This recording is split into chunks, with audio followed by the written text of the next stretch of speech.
Good afternoon, everyone. Welcome back to the racing action. Welcome back to the final in the women's double sculls. Bem-vindos, vamos começar com a próxima ronda nas duplas femininas. And we have in lane, well, not in lane one, but for Denmark one from Danske Studenters Row Club, Mette Petersen and Anna-Karina Schanze. In Denmark number 2, DSR Julie Schuh and Lee Hansen. Then from Spain one, Mediterraneo de Malaga, Maria Montiel Mancha and Teresa Diaz Moreno. And Spain number 2, Club Esportivo Olimpia de Barcelona, Ana Piero and Julia Martinez.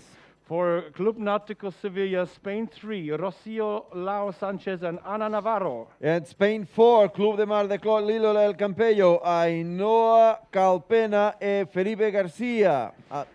Great Britain 1 from Exmouth Rowing Club, Anna Charles, Judith Schultz. Great Britain 2, Dolphin, Louis Florence and Audrey Davis. Great Britain 4, Christchurch Rowing Club, Claire Jamieson and Catherine Coleman-Jones. And from Germany, Rudenklut Alemania, Paulo Rosa y Verona Rebecca Fetcher. Ireland 2 from Arklow Rowing Club, Marianne Kent, Andrea Canzella. Ireland number 3, Cairndhu Rowing Club, Lisa Lamont and Sarah Keane. Ireland 5 from Kincastle Rowing Club, Niam Dugan and Danica Maguire. And from Italy, Telimar, Elena Juana Armeli and Violante Lama. From Monaco, Société Nautique Monaco, Colline Cossin, Chloé Philibert. E Portugal número 3 do Infante, a Francisca Marques e a Carla Souza. From Russia, CSP is the club, Ekaterina Korochkina, Ekaterina Pitirimova. And from Ukraine on Dnipro, Anastasia Kazesnikova y Katerina Duchenko. Also from Ukraine, Ukraine 2 from ZCU, Yevgenia Dovotko and Darina Vagolia. And from United States of America, Newport Aquatic Center, Hilary Sager and Erin Roberts. Everyone on the beach, a big round of applause for all our athletes. Vamos lá, aplauso para as nossas atletas que estão prontíssimas a entrar na água. Just over 2 minutes.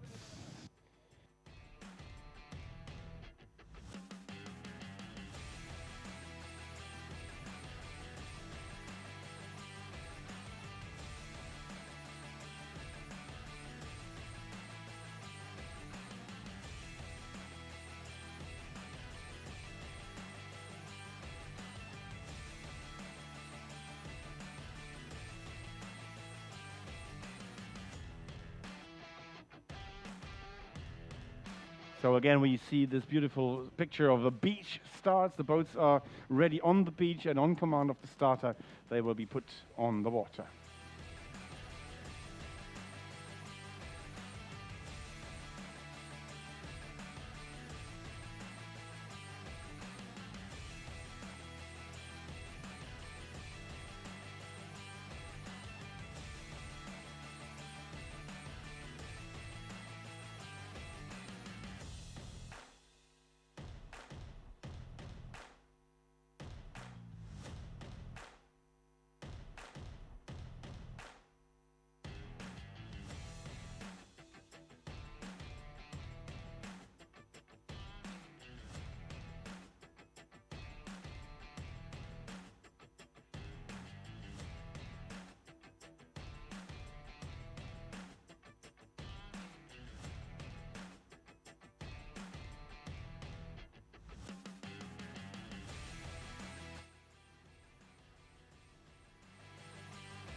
So that was the start of the final of the women's double scull.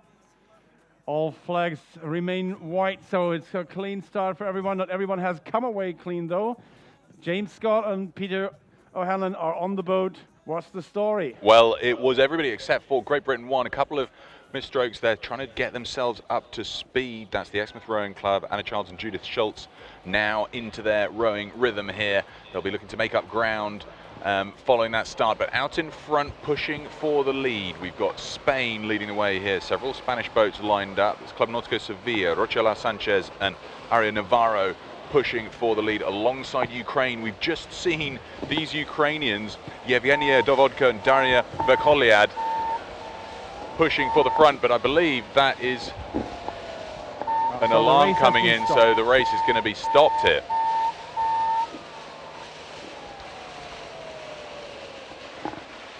Red flag and a race stoppage, so we'll be pulling back into shore for a restart in just a moment. Can't think what might have caused that, so I'm sure Sebastian will be getting us that news in just a few short moments. It looked like a pretty clean start across the field, so we'll be interested to know what might have caused that. Sebastian, do you have news for us? Not just yet, probably still conferring with the umpires to just find out why that race might have been stopped and that they're being brought back in. Difficult stuff here because we've already got challenging conditions. The last thing these athletes need is to be putting in a strong push towards turning point 1. We heard from some of the athletes after this morning's series of racing that a lot of the strategy is changing and they're pushing hard for that first turning point so that they can have a clean rounding. Absolutely, they've got the benefit of having seen how the afternoon races have played out over the last couple of days, and that's been a real learning curve for a lot of them. And obviously, having run this course now, this first leg being the same, they'll be able to apply all those lessons learnt and hopefully come up with some really, really effective strategies for this first leg. Difficult stuff now, making their way back into shore. That could be good news for those that had a slightly slower start than they might have liked. They get a chance to do it again, and that can be considered a practice for them. So all the boats coming back in, and I'm sure in a few moments we'll have news of what might have caused that race to be stopped. They're a couple of 100 meters in, but I'm sure everybody just ears are still ringing from the klaxon here on the beach in Oeiras, because when you are out there on the water, sound doesn't travel quite as cleanly as you might hope, so they do have to have a very loud klaxon to make sure that everybody hears it and stops promptly. Now, James, we've been talking over that short lunch break after the first 3 A finals about the conditions as they're shifting. So we're a couple of hours into the changing tide. What are you seeing when we look out there towards turning point 1? I'm seeing a lot of excitement ahead, I think is the best way to describe it. You can already see from the beach how the texture of the water further offshore's changed, and you know, looking down to be able to get that impression from the shore means that I think things have got a lot rougher out there. And for the second half of this leg down to turning point 1 and then straight into the wind against the tide, it's going to be really, really interesting for that second leg, and I think that is where a lot of the drama will be. Well, we'll hope that's the case, because you certainly put the fear of God into me. I'm wrapped up head to toe in black weather gear, black warm weather wind and rain gear here, so sweltering in the sun. We'll be looking forward to the restart of this race just so I can get a little bit washed down and cool off slightly, because I know that when we start to head out towards turning point 2, it's going to be rough. So I know that these athletes will be bracing themselves for that, because it's similar conditions to those that we've seen through the previous 2 afternoons. Similar, but actually I think we're going to have more spray and more chop now. This is the first time we've got the wind direction coming in straight from the west. So previously we had the tide running out with the wind across it, but this is going to be the wind directly against the tide, and that's the perfect recipe for really choppy sea state. As I said, the tide's been getting bigger and bigger as we're going a few more days towards the new moon and spring tide, which means that what were choppy conditions yesterday, there's even more potential for that today, as there will be as the time goes on. So the new starting time, this race has been pushed back by 10 minutes, so we will start this race again at 15 minutes past 3, so in about 10 minutes. Obviously some damage to confirmed the new start time will be 3:15 to go for some damage, and so we can entertain you with some music in between. Maybe that makes the makes the reconstruction of the boat a little bit easier. Ora, a partida dentro de 15 minutos. Vamos agora reparar então e preparar para a saída novamente. Há sempre coisas a ajeitar aqui.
So we can enlighten you a bit more about the reason for the restart. There was a false start done by the Russian crew for Korochkina and Piterimova. It's very hard to gauge the moment just right to get underway. So they have been awarded a 10 seconds penalty. They have to wait a little bit longer on the beach then. And at the same time, it occurred that the Irish Island 2 had a breakage in the boat and the fin, and were allowed by the head of the jury to have some repair time here. So that's why we pushed back the new start time to 3:15, which is already in about 7 minutes. Ora, e para a falsa partida, tivemos uma penalização para a Rússia de 10 segundos. E também a embarcação da Finlândia teve que trocar um ramo. Daí este atraso de 10 minutos. So actually, when you have ever tried to row without a fin, you might know that this is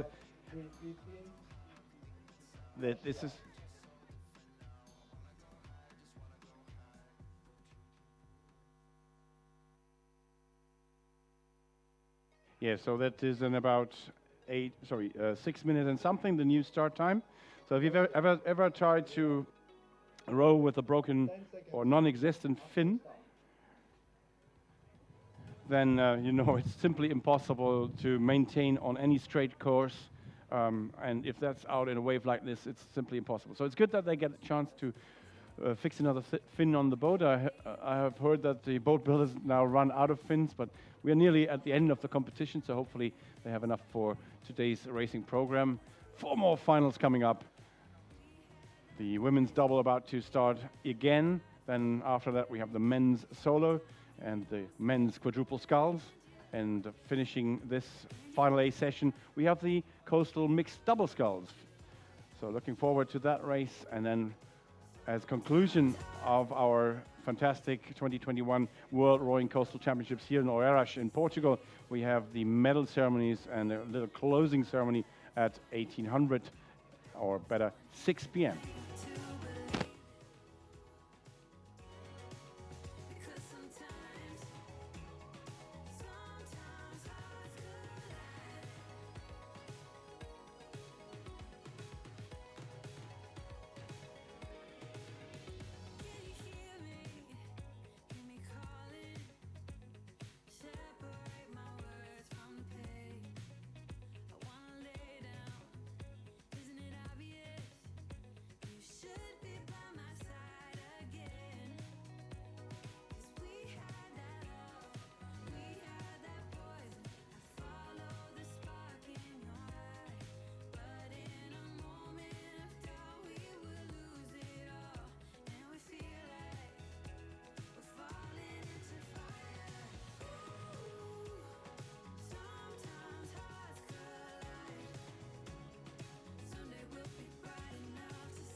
So we are less than 4 minutes. In fact, we are 3.5 minutes away from the restart of this race. 3 minutos e meio para darmos início à nova partida. Este double scull feminino.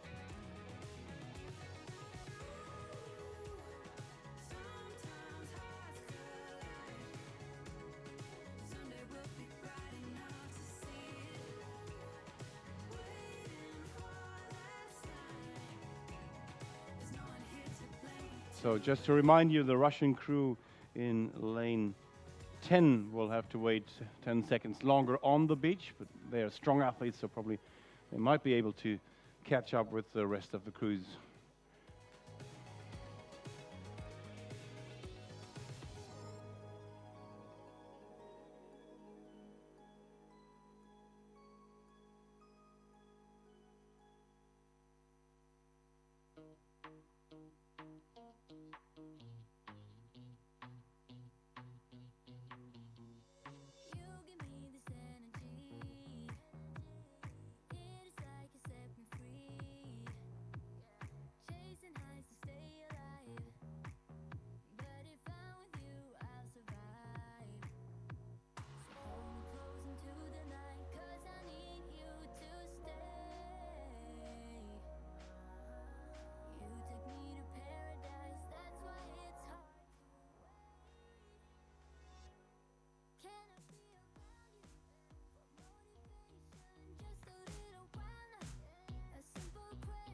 So those were the formal instructions from the starter to the crews. The 2 minutes is an official signal to indicate the start can be given within 2 minutes. The boats can be put on the water, held by the boat handlers and the crew members, waiting for the starting signal.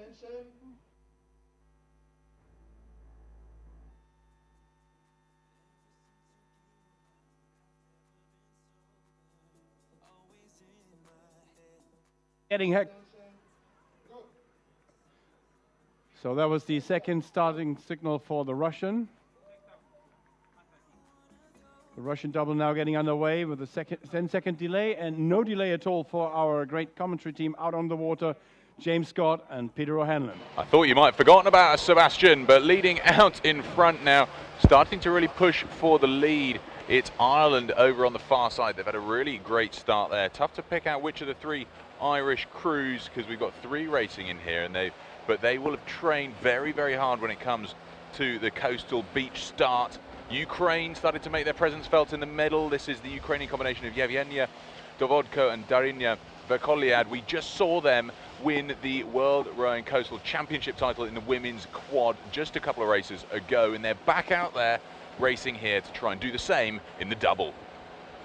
All the boats now, especially the leading ones, just starting to clear the shelter of the fort and into the more windy and choppy waters. Going to get windier and choppier the further out we get, all the way out to turning point 1 and then into the really exciting stuff. But until then, I think it's going to be enough of a challenge for them, and we're going to see how they're going to judge all the tide that started running out of the river and across the course left to right, and see who manages that best. And again, a wide spread, so there's lots of options for advantage and loss here.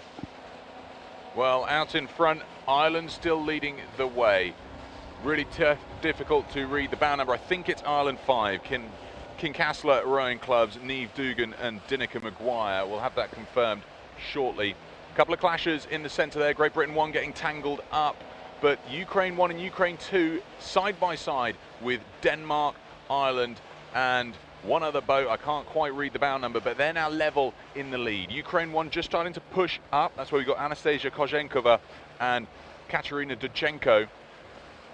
These two Ukrainian boats, they'll be training together as part of the Ukrainian international squad. Very well established names on the international rowing circuit. So they'll be following, I'm sure, a similar race strategy as we heard from Elena Buriak earlier when she was telling us that their approach for the women's quad A final was to go out and give it everything through this first kilometre to the first turning point, make sure that they could have a clean rounding of that first turning point.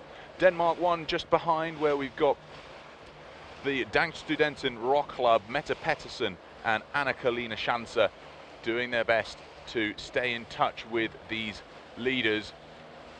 But it's a good start for the two Ukraine boats in Denmark. These three now taking the medal positions as, James, we come into this deeper part of the channel. Yeah, starting to enter the deeper part of the channel, but also just where the course is now exposed to this swell rolling in. Much, much shorter swell than we had before, probably being driven up by the wind that's been blowing now all day. So throughout the day, this will have been building and building. The wind has certainly built through the day. We must have probably a good 12 to 15 knots here, which is a little more than showing on the forecast. But I think all the white caps we've got on some of the waves are showing that it really is that much. And how that affects them, time will tell, but it will be affecting all the teams at the moment. There's so much more spray out there than even 20, 30 seconds ago, and that's only going to get worse. Well, Russia already making their way very fast up the middle field here after their 10-second penalty. Katerina Kurochkin and Katerina Pitirimova. A lot of these boats pushing to try and stay on the Lisbon side of the course coming to this turning point. This is the anxious moment, the first race in this afternoon session since the tide has turned, and we can't stop talking about it because we all get very nervous when these boats come up towards the turning point. It's Ukraine 1 who surged out to the lead now. Denmark trying to go with them. That's Denmark 1, the Dansk Studenten Rock Club, with Mette Pettersen and Anna-Kalina Schanzer, and Ukraine 2 just behind them. We've then got two Spanish boats, Spain 1 and Spain 2, which is the Mediterráneo de Málaga, followed by the Club Esporte Olímpic Barcelona. That's the leading five coming to the turning point here. No issue coming up to this point as yet. I don't want to tempt fate, James. Oh, but I think you might be tempting fate there. I mean, we've seen the leading boat there, the Ukrainians, with a really clean line, even snagged their oars on it, and I think that situation is just going to get worse. We can see the two Spanish teams having to row more and more and more up into the tide, and I think it's about to get really interesting. Yeah, several of these boats over on the Lisbon side of the course taking a much wider angle. That was the safe option, and it looks like a difficult one here. Spain now tangled up, and we've got several boats all colliding with each other on the buoy. The current's going to push them round, which is going to be really difficult for them to get untangled. Several others trying to make their way up tide of them, but making it clean out on the other side. The leaders, Ukraine 1 ahead of Denmark 1, then Ukraine 2. So those were the early leaders going into the buoys, and then coming out we've got Spain 2, Spain 3 and Denmark 2, followed by Ireland 2. Now these crews that hit that buoy and got completely tangled have drifted on the wrong side, and they're all trying to separate themselves to make their way out towards the correct side of the buoy. Well, you called it, James, they all drifted on the wrong side there, particularly as they got tangled up. Yeah, I mean, I hate to say I saw it coming, but I did see it coming, and you could just see the entire fleet just start to move down, down, down, down tide, and it's so hard to appreciate how big that movement is from side to side with just those quick glances over your shoulder. But we can see the effects of it now. We've got 3, 4 boats still tangled up in the buoy and themselves. Well, Great Britain 4 cleanly out now, Monaco 1 going with them, and USA 1. We've then got Great Britain 2, Spain 4 and Portugal 3. The rest now trying to make their way back around to the correct side of the buoy. We've got a couple there, Spain 1 and I think Spain 3, struggling to separate themselves as Great Britain 1 have rowed the long way around this first turning point to successfully go around it without penalty. Germany 1 now successfully round, and then it was those two that got tangled up in the first instance that have really struggled. Russia, after their 10-second penalty and then going the wrong side of the buoy, they're now third from the back of the field, so they've got work to do to try and get back in touch.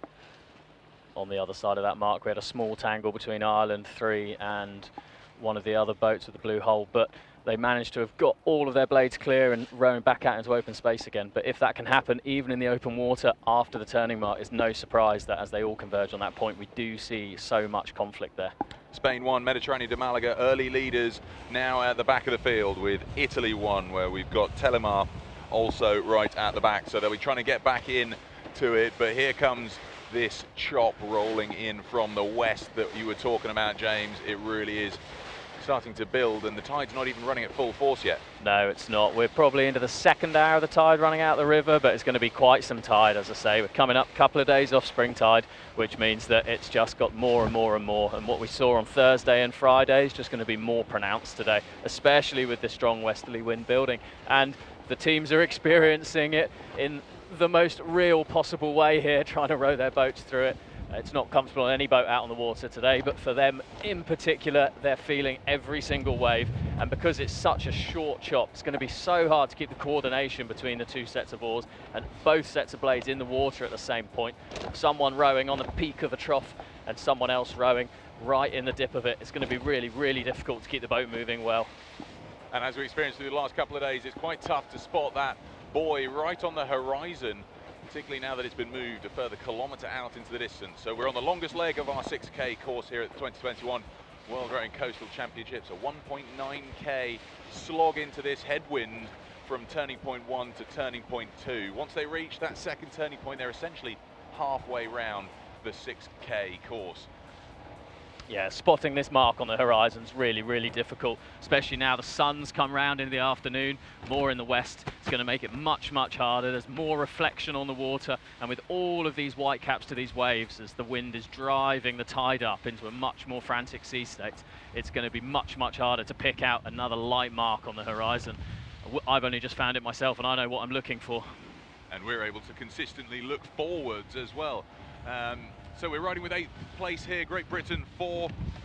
They're trying to move up the field as we try to sprint forwards to catch up with the leaders after we just tried to follow all of those boats around the first turning point. GB4 Christchurch Rowing Club, that's Claire Jameson and Kath Coleman-Jones. They had a great first round, so they'll be looking to try and repeat that performance here in this 8 final for the women's double. Yeah, as we get further and further out into this, we can just feel it building more and more and more. I think it's going to get more exciting as they go down. It's going to be exhausting stuff to try and maintain this pace over this distance and these conditions. And I've no doubt that they'll all be quite pleased to turn that second turning point, even though when the wind and the swell is going to be across them, it's going to bring a whole new set of challenges. And it's going to be to see how the boats are going to handle that when it's across them this steep probably isn't something we've seen in the last few days of competition so far. And to see the smaller boats across this much chop could make for some really, really tricky rowing. Well, out in front, it's Ukraine 1, then Denmark 1, then Ukraine 2. We've got Spain 2 and Spain 3 coming up behind them then. So the field spread out, no change for the leaders as we come up through this second longest leg of the 6K course. Fantastic racing here. Interesting to see how they're either butting against the waves or piercing through them. Ukraine 1 having a great race here, continuing to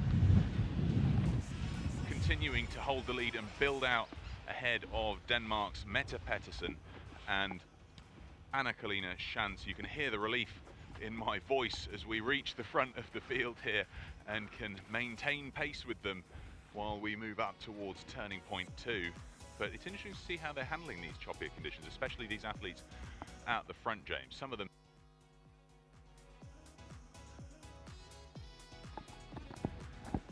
Yeah, it is. I mean, they're doing a fantastic job of handling it, really. And again, the ones out front, they've obviously managed to pick out exactly where this mark is now. It's become a lot more obvious in the second half of the course, and they're homed right in on it and making really, really good pace for it. For the athletes behind, we've got quite a wide spread, as we often see, particularly in the more difficult conditions. And I think that's just the example of how hard it is to have that confidence of where they're aiming for.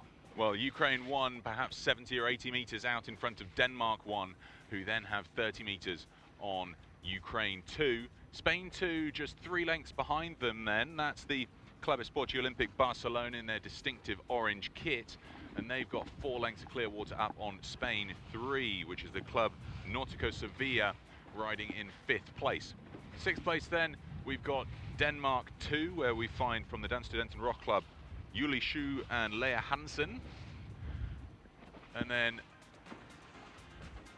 Ireland 2, I call that, as coming up in 7th place. That's the Arklow Rowing Club's Mary Ann Kent and Andrea Kinsella. And then not too far astern from them, Great Britain 4, who we mentioned a moment ago, which is the Christchurch Rowing Club's Claire Jameson and Kath Coleman-Jones. That big tangle at the first turning mark really has spread the fleet out over quite the distance. We've probably got boats almost the entire length of the second half of this course so far, the best part of a kilometre between the front and the back boat. That's quite remarkable, isn't it, when they were all so close, within 100 metres of each other, coming up to that mark. And hard work for those that were early race leaders, now trying to make their way out back through this field and see if they can contest for medals, which is going to be a really challenging work for them, considering the calibre of the athletes at the front. So Kath Coleman-Jones and part of Great Britain 4's Claire Jameson for Christchurch Rowing Club move past us here. It's next then Spain 4 coming past, which is the Marclot de Lilo El Campello, combination of Ainhoa Casanova Carpena, who we saw racing at the beach sprints last weekend, and Nadia Felipe Garcia. Ireland 5 following up after that, Kincastle Rowing Club, Niamh Dugan and Dinica Maguire. And then it really is very, very spread out, this field. We've got the Ireland 3 boat coming through next from Kendu Rowing Club, Lisa Lamont and Sarah Quinn, but they're having a bit of a tussle with Russia, who are getting right back in this action. They were 3rd to last when we came around that turning point. So the power of this international squad here, where we've got Ekaterina Kurochkina and Ekaterina Pitirumova just motoring up through the field. Indeed. Interesting now to see the first boats are around that second turning mark and seem to be making really, really good progress across the wind and the waves, which is good to see. I was slightly worried that it might be a lot for them to handle with this much chop coming from the side, but it just goes to show how stable and versatile these boats are, and that they can maintain such a balanced platform for the rowers to be able to then concentrate on their technique and work the blades in the water to keep the boat moving as fast as possible. Monaco coming past next, where we've got from Société Nautique Monaco, Colleen Cossin and Chloe Philibert, followed by Spain 1, who we saw get tangled out. That's the Mediterraneo de Malaga boat trying to move up the field, moving past Great Britain 2, which is the Dolphin combination of Louise Florence and Andrea Davies. Then we've got the USA boat from the Newport Aquatic Centre, Hilary Seeger and Erin Roberts, just in front of, only by a length, of Great Britain 1, which is the Exmouth Rowing Club's Anna Charles and Judith Schultz. And then at the back of the field here, Italy 1, where we find from Telemar, Elena, Joanna, Armella and Violante. And then Germany 1 and 3. So, okay, same again, ladies and gentlemen, and of course the Danish supporters were delighted to see their crew doing so well. Mette Pedersen and Anna-Kalina Schanze. So we're here now, joined in the tower by World Rowing's president, Jean-Christophe Roland, an Olympic champion himself, not yet making the transition to coastal rowing yet, but you've sat in the boat, right? Yeah, of course, I have tested this discipline and I love it. But you know, I'm too old now to try to come back and compete in this discipline. No. There have been guys out there much older, so but it's definitely a challenge here, as you see in the waves. What would you think being in those waves? No, I think it's a good condition. It's a condition actually we want to have in this discipline. It means that it's not only about the skills in rowing, but it's how you can cope with the sea, with the waves, with the wind. And you need to have that kind of skills, what I call the sea skills, and exactly the condition we like to have for the discipline. So for our sport, we basically now have two disciplines. One is this format, the coastal rowing, a very traditional one. Already we have the 13th edition of the World Rowing Coastal Championship, so already a tradition within the federation. But then we have the newer format invented or started 2 years ago in Shenzhen. What do you think about that and the World Rowing Beach Sprint Finals, and what's the perspective of the sport? Let me just clarify. Actually, we do have 3 disciplines in rowing. We have the Olympic style rowing, like you know. We have indoor rowing and coastal rowing. And when it comes to coastal rowing, actually, as you say, we have 2 formats, and we want to continue to develop the 2 formats. Also, the one we have this weekend is I can call it the historical format for coastal rowing, which it's an endurance race compared to the beach sprint, which is it's a different product. It's a different way to see how we can row on the sea. And for me, it's important that we can develop at this point in time the both formats. And as you know, we are trying and we are really working hard to have this discipline included in the Olympic program one day. Who knows? Oh yeah, so that might be a perspective for many of the younger athletes attending here, actually. So maybe we can try and catch up with our commentators. Yes, I get a thumbs up. Let's try and catch up with James and Peter.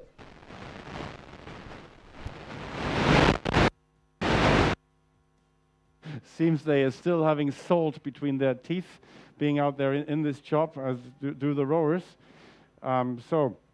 We've seen different formats of the start here. Which one did you like more, the beach start or the water start? Well, actually, we have both formats in our rules, and we are still learning. And both are interesting. We depends on the location. It depends on where we are, and we have to keep this kind of flexibility to adapt to the situation.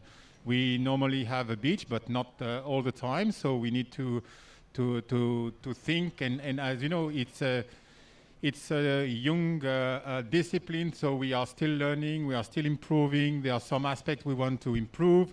You will have discovered the new rules with the penalty box here, so it's important that we can continue to improve and to make this discipline even better, even more attractive, and there are plenty of ways to do it, and basically I can see a fantastic potential for coastal rowing. So we believe it's okay to contact our commentators. Thank you, Jean-Christophe Roland, World Rowing President, for the moment. So Peter and James, how is it looking like out there? Well, it's looking pretty choppy out here, Sebastian, but we're approaching in our boat. We're heading up towards turning point 6 as the lead athletes still make their way inshore towards turning point 3. Positions remain largely unchanged. Ukraine 1 out in front. They've got maybe 30, 40 meters up on Denmark 1. Then we've got Ukraine 2, 30 or 40 meters behind them. And then it's a larger gap, perhaps 50 to 60 meters back to Spain 2. Spain 2 being the club from Esporte Olympic Barcelona, ahead of Spain 3, the Club Náutico Sevilla, and then it's Denmark 2 behind them, the Dan Studenten Rock Club, combination of Julie Schuh and Leah Hansen. Leaders still, though, the Ukraine 1 boat with Anastasia Kozhenkova and Katarina Dudchenko, ahead of Denmark 1, which is Mette Pettersen and Anna Kalina Schanzer, leading ahead of the Ukraine 2 boat of Yevgenia Dovodko and Darina Verkoliad. So they've made that turn, James, but it looks like they're handling those conditions a little bit better as they come inshore compared to the push that they were having to make up to turning point 2. Yeah, absolutely. It's really great to see how well they're handling those conditions, to be honest, because the chop that we had on the first half of that second leg, I would not have wanted to be rowing a boat sideways across. So I think, especially now we've moved turning point 2 so much further out, it means that we're into much shallower water. So by the time they make that turn, the water's shallower, the tide's not running as hard over it, which means that it takes the edge off all of that chop in a way that we see the opposite effect of, and it's really pronounced in the deeper water at the beginning of that leg. So handling them really, really well. You could see the difference in the heights of the rowers' arms as they're having to compensate for that side-to-side movement of the boat, but nobody seemed to be struggling too much. And again, it just goes to show how stable these boats can be, even in such difficult conditions left to right. Well, we haven't seen any lost blades from their hands, as we saw with some of the solos in the last race before the lunch break, which was obviously nerve-wracking stuff when you're in a solo and you've only got yourself to keep the boat balanced. But in these doubles, they seem to be handling the additional chop and wet conditions pretty cleanly. So fingers crossed that remains the case as they come in to the leaders, which is the Ukraine 1 boat, start to make their way. They've completed turning point 3, which means they're 4.5k into this 6k course. And they start to make their way around this little slalom and chicane around the Fort de São Julio de Barra. As you say, I think the bigger and heavier boats do handle these conditions well. There'll be certain conditions which maybe don't favour the bigger boats, just in terms of wavelength, and that will be creating some slamming. But certainly in the shorter, less defined chop, just the heavier boats don't take as much impact and they don't get caught up as much in the small troughs. So, as you say, the doubles definitely handling it better than the singles. But it'll be really interesting now with the tide running against the wind to see how the men's singles happens after this. So Ukraine 1 safely around turning point 4.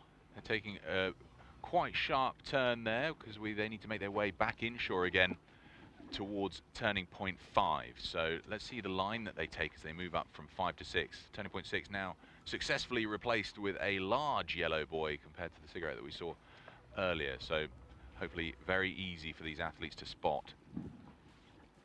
Absolutely. Probably a lot less tide in this corner at the moment, particularly as it's only in the first couple of hours of running, but I've no doubt that further through the afternoon we're going to see that come into play a lot more. But it's not going to be pushing them down off their course in the same way that it was earlier. I think that they're into it a bit more now, but they're not going to have the potential to be dragged the wrong side of the mark, as we saw some fairly close run things with it in the last race.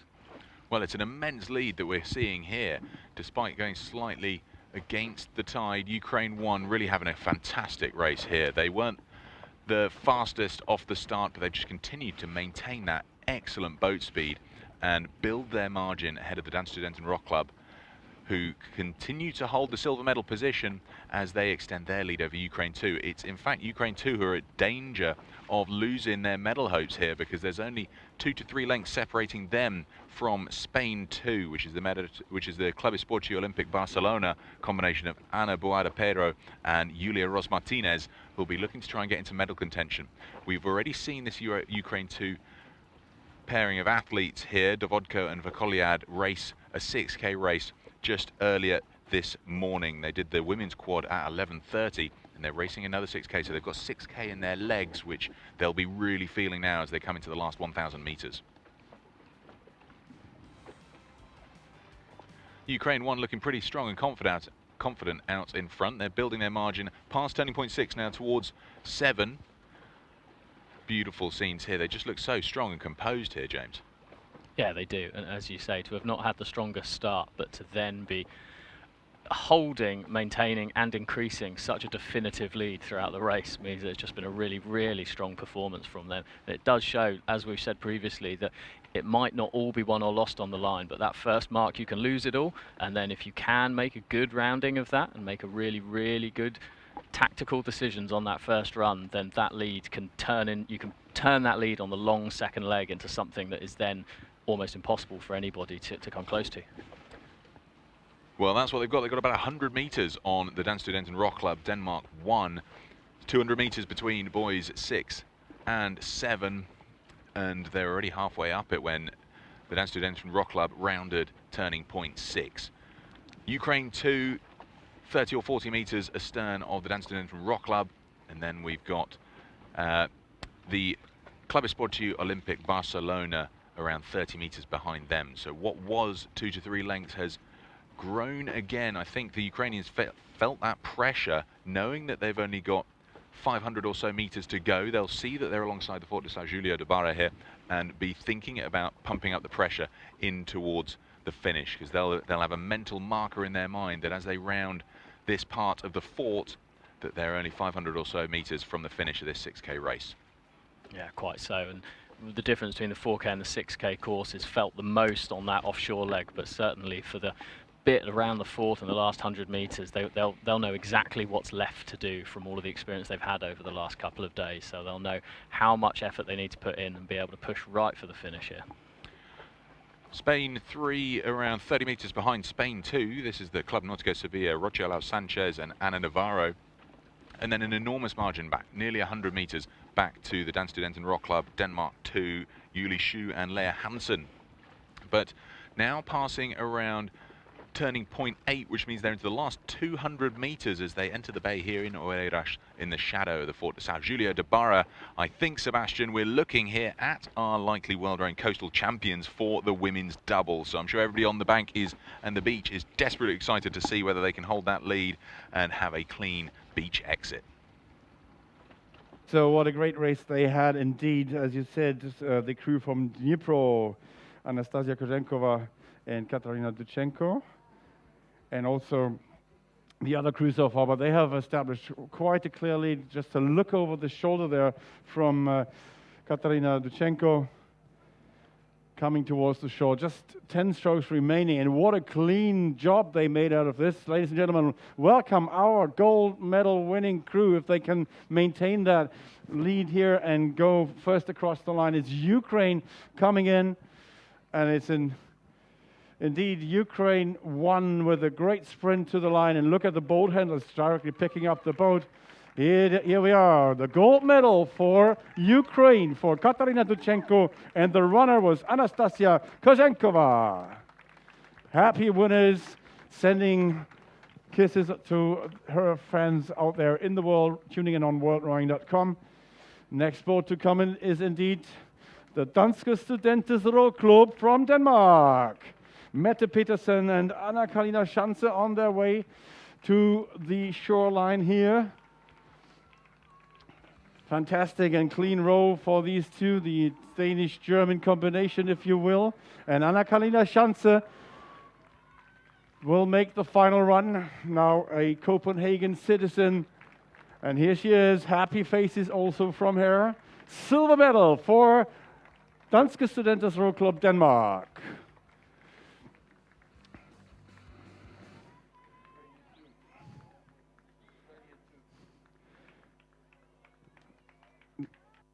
I don't.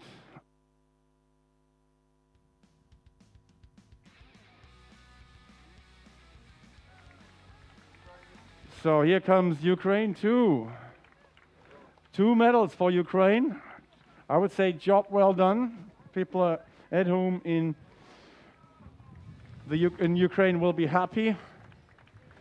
And now there's Spain arriving also. It's Club Esportiu Barcelona for the full position.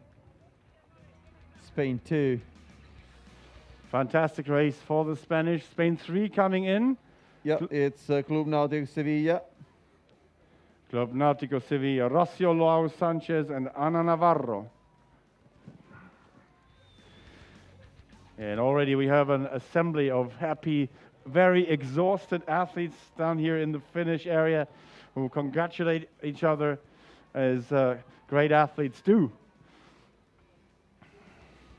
Next boat coming in. It's Denmark too, I think, is it?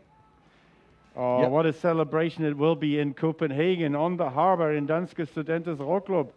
Today, tonight, and here on the beach maybe as well. Second boat from Danske Studenters Rowklub is coming in. Julie Schu coming in. What a sprint to the line she gives us.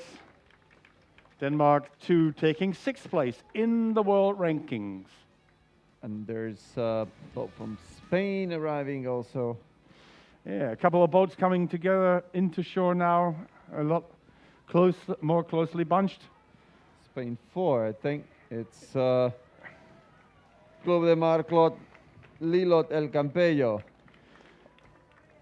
So there was Ainoa Casanova Calpena who crossed the line as the runner with her teammate Nadia Felipe Garcia in rank number 8. Coming in 9th is GB4, Great Britain 4, and Great Britain 4 is the Christchurch Rowing Club, also one of the traditional, also coastal rowing clubs, does flatwater rowing as well. Claire Jamieson, Catherine Coleman-Jones. And there's from Spain. It's Mediterráneo de Málaga. Yeah, probably popping up in a minute on the display. Montiel. So great cheers here from the bank to the supporters. From the supporters on the bank to the crews on the water. A crew from Ireland coming in here. Looks like Ireland 2. And there's a big crowd here from Ireland supporting all the rowers on site. That's good to hear and cheer up your teams. Here's Andrea Kinsella for Ireland, and Ireland takes the 10th place in the world ranking here. Marianne Kent is her teammate. Yep. There's another one, Ireland coming. Yeah, Ireland 3 coming in. And this was the run from Lisa Lamont of Cairndhu Rowing Club, teaming up with Sarah Quinn. And Monaco. Great run also from Monaco, Société Nautique Monaco, Pauline Cossin, Chloé Philibert. Very close finishes here now, just within a few seconds for Germany, for the United States, for Great Britain 1, and for Italy. Within 5 seconds, all those 4 crews. Great oarsmanship, navigation, and endurance. And then we have the final sprint up the beach through the arch. So 17 crews safely on shore. We have 3 more to come in. Next one is from Great Britain. Great Britain 2. That's Dolphin Rowing Club. Louise Florence, Andrea Davies, and it's Andrea Davies crossing the line, taking 18th overall.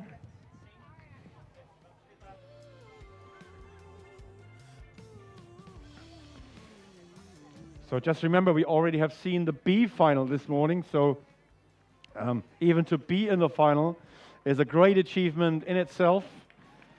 Yeah, another Irish crew, and it's Kincaslach Rowing Club, and it's Dinica Maguire together with Liam Dugan for this club, taking 19th overall.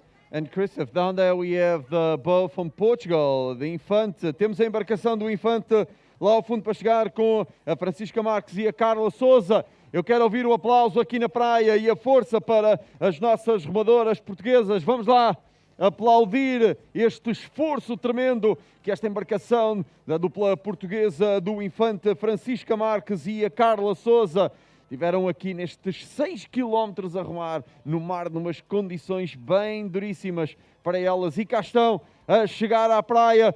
Vamos lá, público, é aplaudir as nossas remadoras Francisca Marques e Carla Souza. Muito bem. É isso que nós temos que fazer, é mostrar a cor portuguesa. Last crew coming in, it's Portugal, as you might have heard from Inácio. É a embarcação do Infante, Francisca Marques e Carla Souza. Bom, é este o aplauso, é este o entusiasmo que nós queremos ver aqui em Portugal para mostrar não só às embarcações portuguesas e às remadores portuguesas, mas também a todos os que viajaram um pouco de todo o mundo para estes campeonatos do mundo de remo de mar, sentirem que o público português é do melhor. Tentamos fazer força aqui aos irlandeses, que têm estado muito bem aqui no acompanhamento às suas equipas. Próxima vai ser às 14h45. Com os singles masculinos, com o skiff masculino a entrar às 15h45.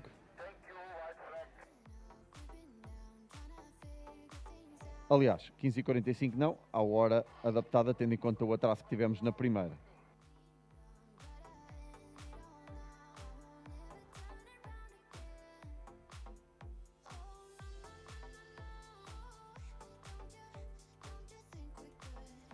So what a great conclusion we had with this women's double scull medal final, with a win and a bronze medal for Ukraine. We are looking forward to see the men's solo underway very shortly. The race has been pushed back a little bit by 6 minutes from now, so 3:55. 3:55 is the new start time for the men's solo at the 2021 World Rowing Coastal Championships in Oeiras, Portugal. Ora, a próxima competição, o skiff masculino, a começar dentro de sensivelmente 5 minutos para esta competição.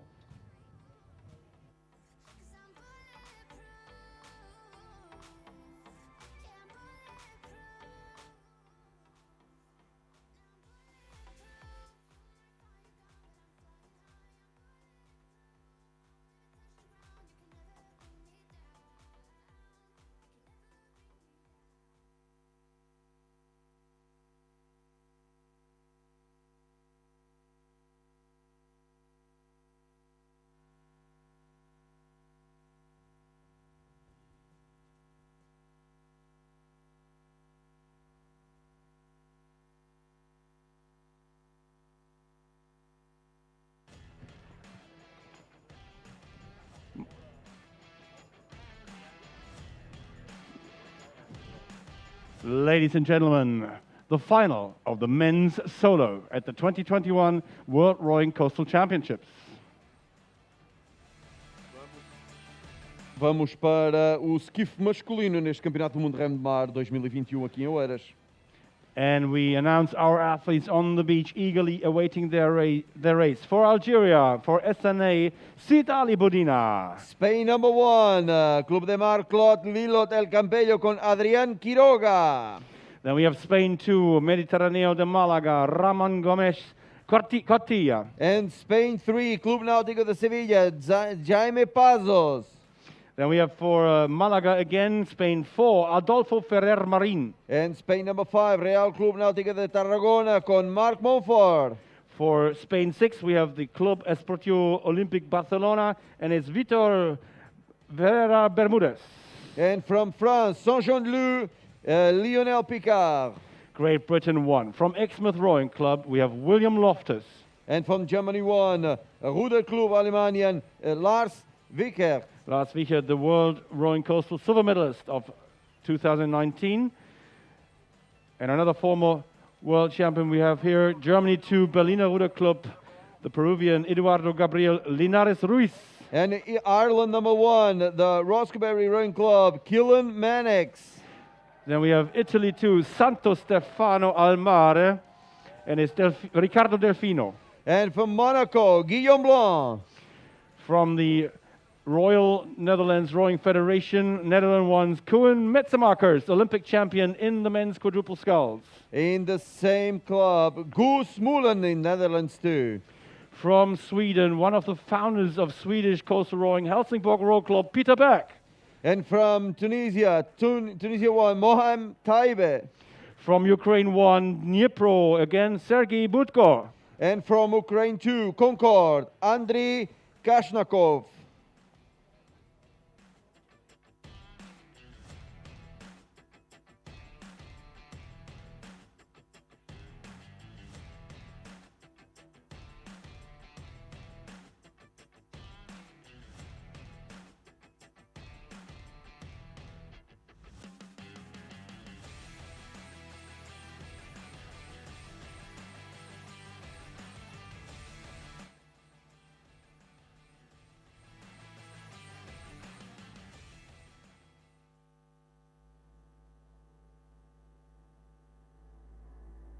And again, a beach start here. Boat handlers and crew put the boats on the water and then wait for starters' orders.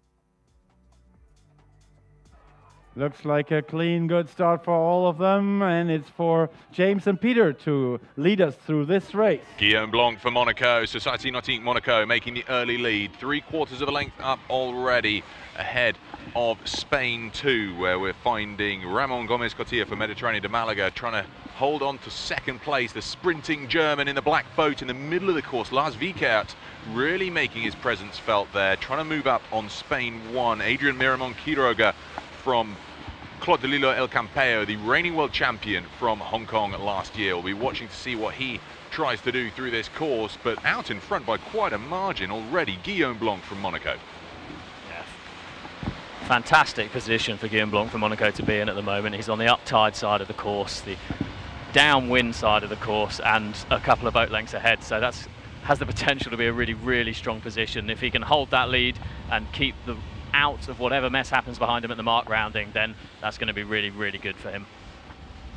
Well, they're heading directly to the Bougieu Island, which used to be a prison out in the distance. It's a fort just to the left of turning point 1. Lots of crews using it as their landmark to set their trajectory, trying to head off in that general direction so that they don't get swept past turning point 1, and then it'll be interesting to see how they handle that turn in now that the current's really starting to rip through this area of Uerash, compounded by the fact that it's the exit of the Tagus River coming past us here next to the Carcavelos beach. Positions out in front then, it's still Guillaume Blanc from Monaco ahead of Adrian Miramon Quiroga, who's got contact with him, not managing to shake Lars Wiechert in the black boat, currently riding in 3rd place. Just off his stern then, we've got the Germany 2 Sculler, the Germany 2 Solo here, which is for the Berliner Ruder Club, Linares Ruiz. Now they're starting to feel the chop just in this last 50 meters. They've really entered the swell here, James. Yeah, they're starting to feel the chop, and again, this is where we saw the first breakages we've seen in the whole 3 days earlier on today. So hopefully everybody will handle it well, but certainly this is where the potential for breakages is going to come in, and everybody's going to have to adapt very, very quickly to what was flat water in the bay to now quite a short chop. Miramon Quiroga now moving up past Guillaume Blanc, Lars Wiechert going with him. So the blue top boat of Miramon Quiroga now pushing out to take the lead. Guillaume Blanc in the white boat second, and it's a boat stopper for Lars Wiechert. He seems to have lost his left hand oar. He's trying to get balance back, but it's an absolute boat stopper for him, so he will have to get going again. He's looking at his oar, checking if it's still all there. We wouldn't want to see any broken blades at this stage, but he's right at the back of the field now, so a disaster for him. That could spell the end of his race. He seems to be spinning his boat around as though to go back in. So back to the front of the field then. Adrian Miramon Quiroga out in front of Jaime Canalejo Pasos, who's now moved up into 2nd place for Club Nautica Sevilla, and 3rd place is still Guillaume Blanc for Monaco, not getting left behind as we see this field start to really move up. We can see already though, as we get closer and start to converge in on this first turning point, everybody realizing that once again they've gone a long way down tide and they're starting to come back up on themselves. The ones on this far right hand side of the pack having to pick quite a sharp angle to start to come back into the mix. The real advantage to the front 3 boats.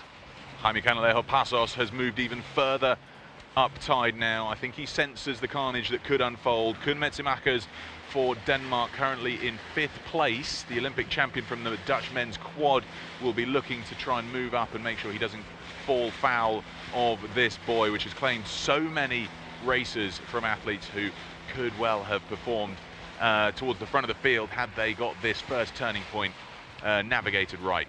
Well, you say could unfold, and I say will unfold. I see everybody, all the boats now coming in from what is essentially the side of the course they're meant to be rowing down. They're all having to come back up tide, the entire pack. Nobody has really managed to keep an up tide advantage, but we do have the first Spanish boat round the mark. Jaime Canalejo Pasos, we've got somebody in the water. He's on top of the hull now, holding on, trying to flip it. He successfully righted his boat. That is Spain 1. That's the world champion, Miramon Quiroga. He can't quite believe what's happened, but he's righted that boat. I've never seen somebody right a boat so quickly, and he's already back in it. He's clearly done that a few times. Canalejo Pasos leading now. Germany 2 currently in second, successfully rounded the buoy. The rest of these athletes having to make their way up tide to try and successfully get round the correct side. But Germany's Linares Ruiz in second. Third place then is Spain 6. Ferreira Bermudez ahead of Great Britain 1, successfully around William Loftus of Exmouth Rowing Club. Spain 2 now, Gomez Cotilla. There's still quite an entanglement on the buoy. It looks like Kuhn Metzemakers really coming a cropper there. He's on exactly the wrong side. But now successfully back in his boat, and not too far astern of the lead is Adrian Miramon Quiroga. He's hammering it now towards turning point 2. I'm astonished at that. What a performance from the reigning world champion. He's back in 8th place, but only perhaps 80 meters off the leaders. We've got another athlete in the water. We'll have to see who that is in a few moments. It's not Kuhn Metzemakers, but we can see the athlete's head above water. We're just seeing him trying to right the boat at the moment, so safety on hand. There's a couple of jet skis here, making sure that everybody's comfortable. It's the Ukrainian athlete, Ukraine 1, Sergei Budko from Dnipro, who's gone in. He's righted his boat, looking to get back in. Guillaume Blanc from Monaco, now successfully around, having taken the early lead. That really set things off poorly for him. And Kuhn Metzemakers of the Netherlands now around as well. So I think we've got all of the athletes back in their boats, and only one to make it back up towards turning point 2. As promised, that was exciting. And once again, I think we're just seeing the tide getting the better of absolutely everybody in this situation. I don't think anybody managed to play a really straight line there. It just goes to show how hard it is when you've got an entire fleet that managed to make essentially the same misjudgment and end up on the wrong side of it. And again, the boats that came out the best of that were the ones that saw it coming. They realised they were down tide, but just realised the best thing to do there was give it more space, more time, and leave a lot of room between them and the mark, knowing that you risk, if you leave not enough room, getting washed down onto it, but you also risk getting caught up. So to actually row what seems like an unreasonable distance and completely unnecessary distance is actually one of the only safe ways you can make sure that you're going to round that mark and end up in a strong position for the second leg. That's exactly what Jaime Canalejo Pasos managed to do. He went very wide, and we spotted him doing that when he was perhaps 100 meters before the buoy. I think he sensed what was coming, and he changed course and started to move up tide of that first turning point. And he was one of the few that got a very clean round, got round very clean around that turning point. So the full field now successfully in their boats and making their way towards turning point 2, which is tricky to spot on the horizon. Just the slightest blip next to a couple of boats out in the distance. As the sun starts to come down, we're getting that glare off the surface. Yeah, a blip in the distance it is, but I think most of the leaders have obviously got it in their sight. They seem to be making a good course towards it. There's not too much of a spread across the fleet here. I think everybody's probably just following the boat in front of them at the moment and hoping that they're also going in the right direction, or at least being sure that if they're going in the wrong direction, they're all going in the wrong direction together. Well, it'll be interesting to see what Adrian Miramon Quiroga can do. I've never seen anybody right their scull or right their solo so quickly and get back in it so promptly and get going again. He needed no help whatsoever. I think as soon as he went in, he knew his exact process for getting things going again. If he can come up and medal from having fallen in, I think that'll be one of the most amazing stories we'll have ever seen at a World Rowing event, period, let alone at this year for the 2021 World Rowing Coastal Championships. Yeah, now, as the tide starts to really move, let's have a look at these conditions as we come up towards turning point 2. And in short order, you were describing it to me earlier, James, that shallowing of the seabed as we move up towards turning point 2. Yeah, that shallowing means that when the swells running against it, it's getting pushed up to a much, much smaller depth, which means that what was a deep body of water is essentially having to pass over a very shallow ledge. So that can really give rise for choppy conditions. The other flip side of that, though, is that the tide doesn't necessarily run as fast over the shallower conditions, which will certainly be a more disturbed surface of the water. So I think they've got the deepest chop, confused sea state to contend with for the second half of the course. Both have got their own challenges. Both will take certain types of technique to really handle well, and no such thing as an easy ride for anyone on this leg. No such thing as an easy ride, including for us, because it's starting to get quite bouncy out here, and with the sun coming down, it's tough to spot all of the boats because they disappear below the waves. It's, I'm sure, difficult for those at home tuning in to appreciate just how choppy these waves are. What would you say the wave depths are that we're looking at in some of these larger rolling swells coming in?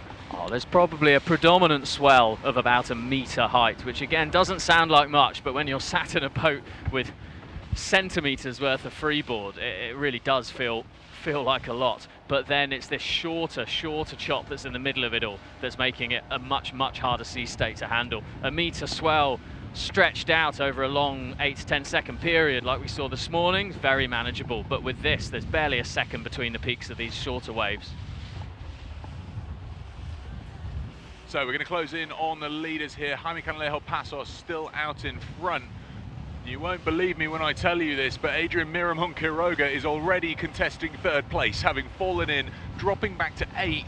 He's now moving up to contest third place with, also from Spain, where we have Ferreira Bermudez of Club Esportiu Olympic Barcelona. So this is astonishing stuff from the reigning world champion. He's just absolutely motoring along in this second leg. He's now in front of that athlete from Spain 6, the Esportiu Barcelona boat. He's moved through the British athlete Will Loftus from Exmouth Rowing Club, and also Spain 2, where we've got Gomez Cotilla, which is a fantastic race for Adrian Miramon Quiroga. Peterberg then in 7th place, not too far from astern from that battle for bronze. 4 solos, all within a length of each other, 2 lengths up on Berg. Really impressive to see how he's come back through the field there. Absolutely amazing. 1 minute in the water underneath his boat, and the next minute in contention for third place on the final bit of this second leg. That's really, really impressive stuff. Well, what a performance there. Behind Peterberg then we've got Spain 5, where we find Real Club Nautico de Tarragona. That's Marc Franque Montfort, ahead of Italy 2. This is Riccardo Delfino of Santo Stefano al Mare. So just running through the orders then. The Italian in 9th place ahead of Spain 4. Mediterraneo de Malaga's Adolfo Ferrer Martin. And then behind him we have Ireland 1, which is from Rosscarbery Rowing Club, Keelan Mannix. The leaders now coming around turning point 2 and starting to push their bows to point inshore, where they've now completed half of this 6K course. They'll now make the 1.6 kilometer leg inshore towards turning point 3.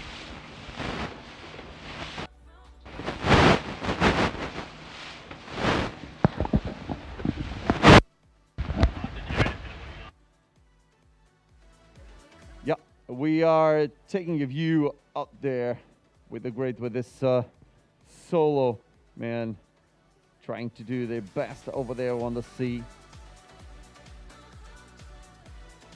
And we have a big crowd here from Ireland taking a note for your men out there. We have a great teams here rowing from Ireland. You guys are the best for sure.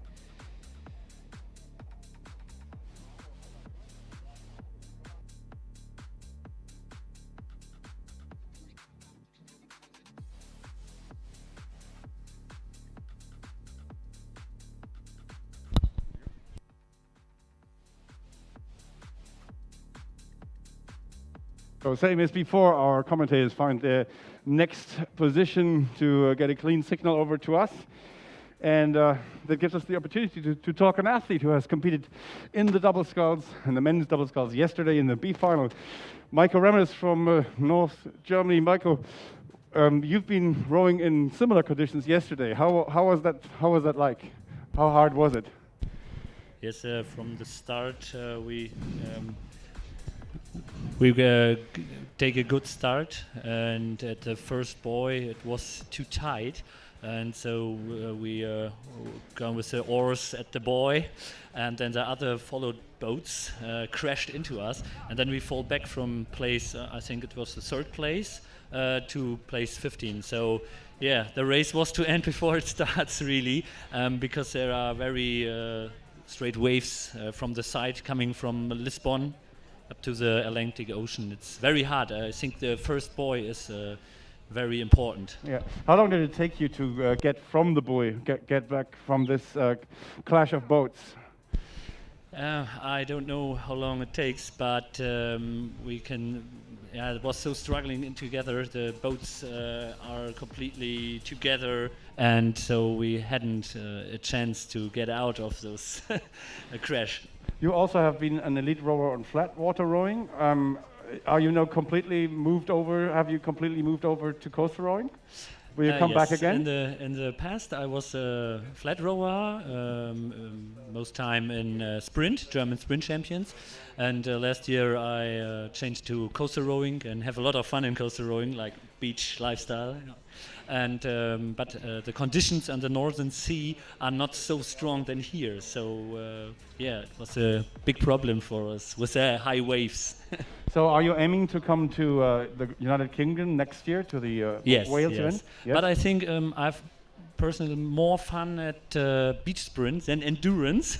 So maybe I only will start in beach sprint and not in endurance. Yeah, fantastic. So that will be the second weekend this time, second weekend in October, if I remember correctly, for next year's edition of the World Rowing Beach Sprint Finals. So Michael Remmers, thank you for joining us for this brief moment.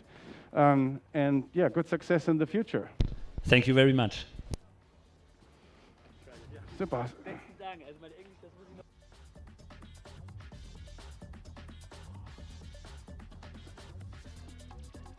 So that was Michael Remmers from the Team Northwest in Germany, former elite rower, now a keen coastal rower and a sprinter, as you've heard.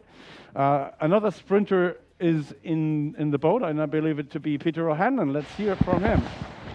Thanks, Sebastian. Well, the leaders of this race, and in fact the majority of the fleet, are already making their way and nearing turning point 3 on our 6K course. When they get there, they'll be 4.5K into this race.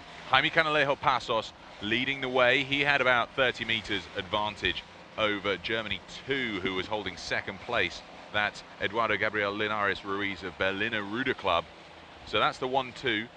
Third place then was Adrian Miramon Quiroga, unbelievably having managed to get back into his boat, and he's now standing a chance for a medal here. And by the pace he was setting on that second leg, I don't know what you think, James, but he seemed to just have an amazing way of moving that boat through such difficult conditions. He does. I mean, I think looking at it, he actually had a slightly slower stroke rate than a lot of the other athletes around him, but the consistency in that, the boat wasn't checking at all. He just kept it moving. It was such a smooth movement, and that's clearly what he uses to just push himself through and eat out any lead any other athletes have on top of him. It's really, really impressive to watch. Power through the water is what it's all about. Just behind him in fourth place, we had Ramon Gomez Cotilla of Mediterráneo de Málaga. He had a lead of about 2 lengths up on Spain 6, which was the Ferrer Bermudez, but also going with them, William Loftus was up there pushing for a place in the pack to try and contest for the medals. We then had Peter Berg not far to his stern, followed by Marc Franque Montfort for Real Club Nautic de Tarragona. Now the leaders are coming up towards turning point 3, and it feels that little bit calmer now that we come in shore here. It does. I mean, it's so much more settled in this little corner. Still a bit of breeze rolling in, but I think that we're not feeling the effects of it as much in here because so much of it is just what it's doing to the sea state in the deeper water. As I said before, there's less tide in this corner. Now it's coming the other way. It's not racing through the large bay to the west of the beach that we start from and then funneling around this corner. So we're not having anywhere near the kind of sea state created in this little corner. And we've got some quite low cloud cover here. It's as though the clouds are just above our head, but the wind not whipping the surface up as much as I felt that we had when we were perhaps 200 meters further offshore. No, it may be that the wind's gone back round ever so slightly to the north, and it only takes a little change in the wind to get the effects of the shelter that the big fortress is giving us.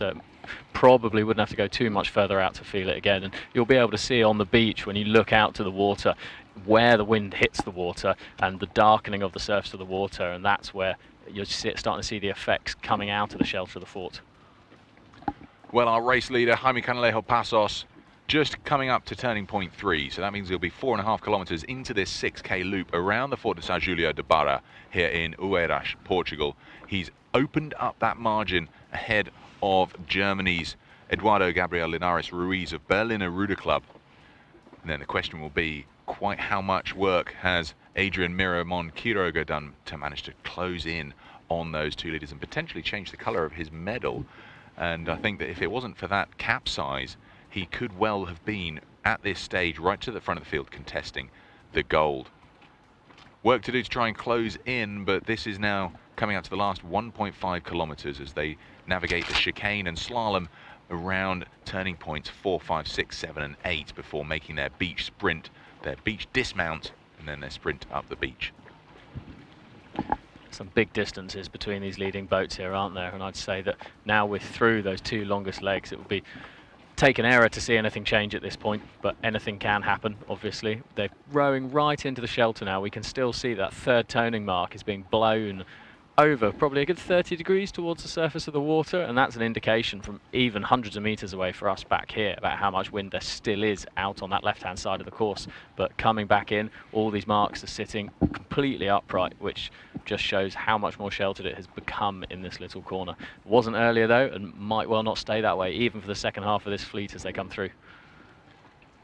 Well, Jaime Canalejo Passos making good work here of turning points 3 and now coming up to turning point 4. We'll see how he handles that turn inshore towards number 5, and then we've enjoyed watching the line that these boats have been taking between 5 and 6, many of them having been forced to take quite a safe route, aiming slightly upwind of turning point 6, but with the wind slightly calmer now we might not see such an aggressive angle.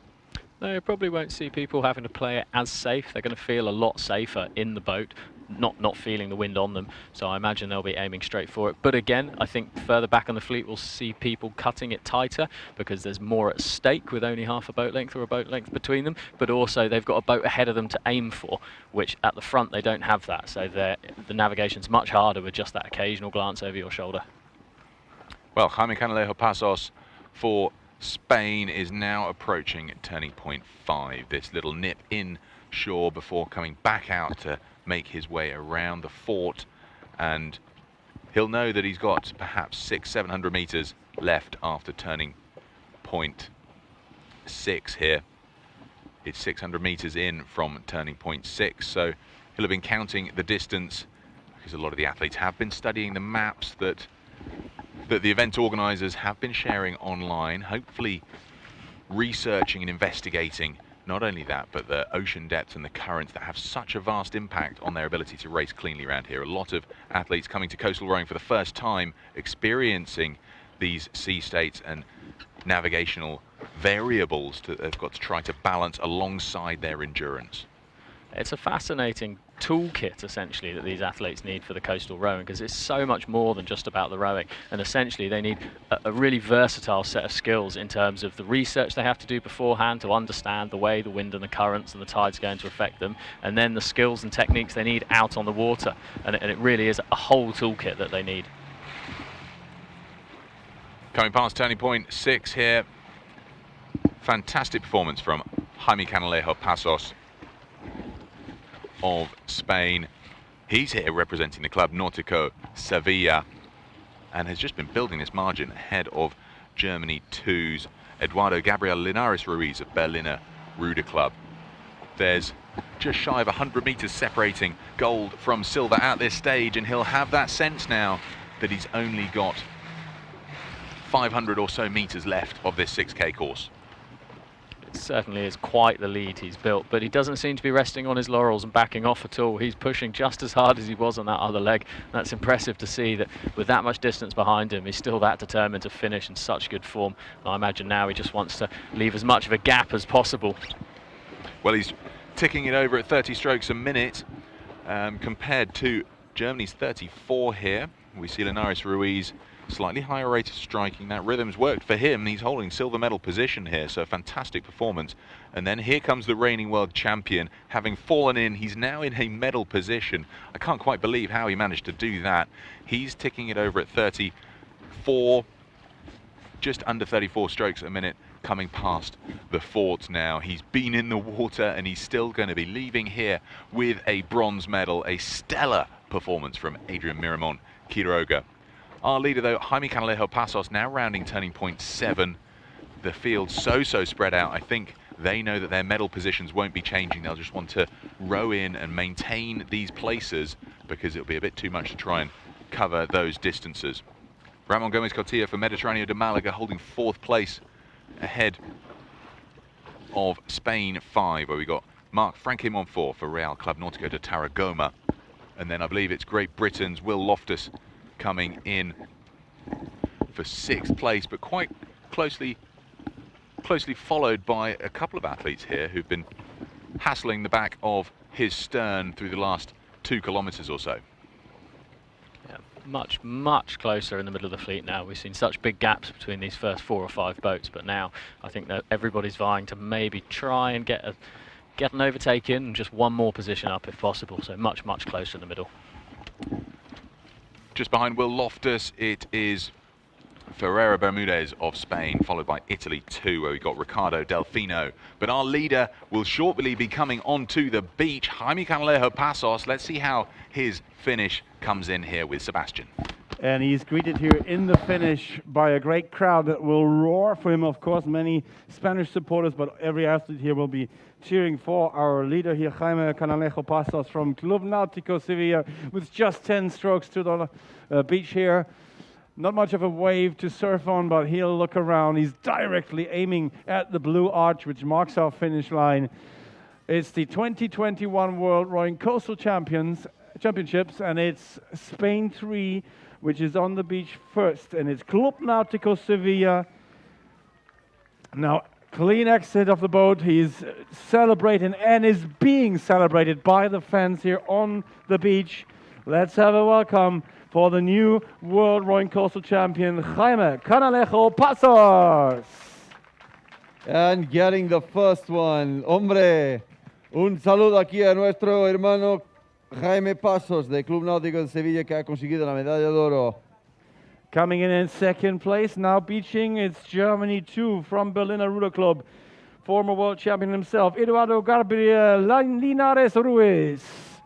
Peruvian making his way up the beach, first in the firmer sand, and then it's in the more softer sand. Here he is. It's Eduardo Gabriel Linares Ruiz taking the silver medal. Totally exhausted, but very happy. Next one to come in is Spain 1. And you won't believe it, after being in the water, the defending world champion scores another medal here at the World Rowing Coastal Champs. It's Adrian Miramon Quiroga. El campeón Adrián Quiroga. Here we are again. Fair congratulations amongst the competitors. Athletes saluting their competitors.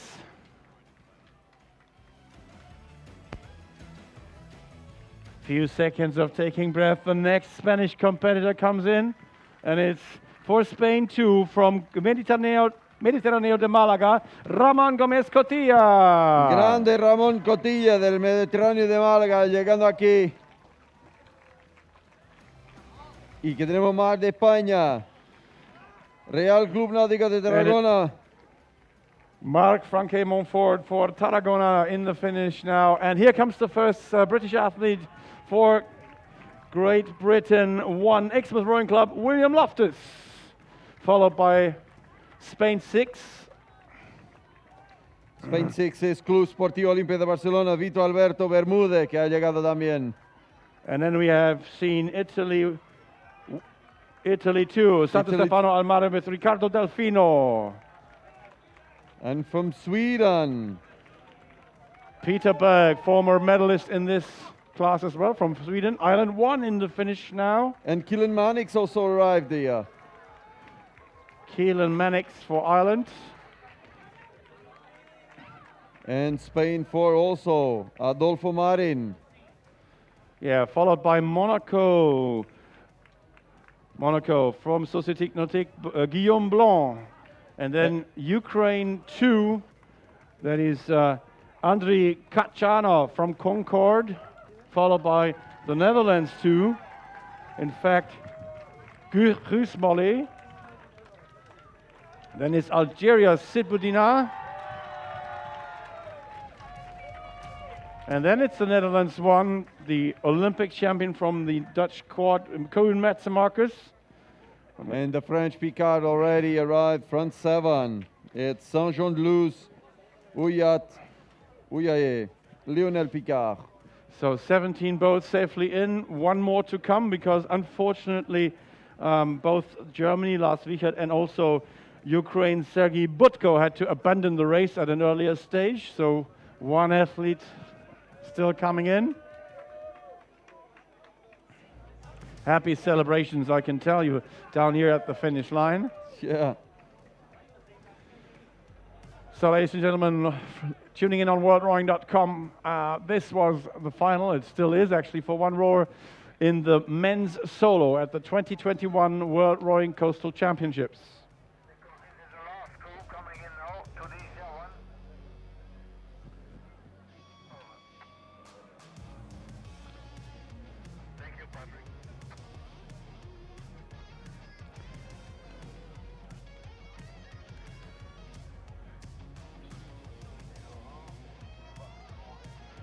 So coming to the beach now is Tunisia's Mohamed Tayyib, exiting the boat. Happy man jogging up or racing up the beach here. Let's welcome our competitor here in the final, Mohamed Tayyib from Tunisia, making his way in good style. Tunisia finishing in a great style here. That's what competition about. And we are moving for the next one, will be the Quadruple.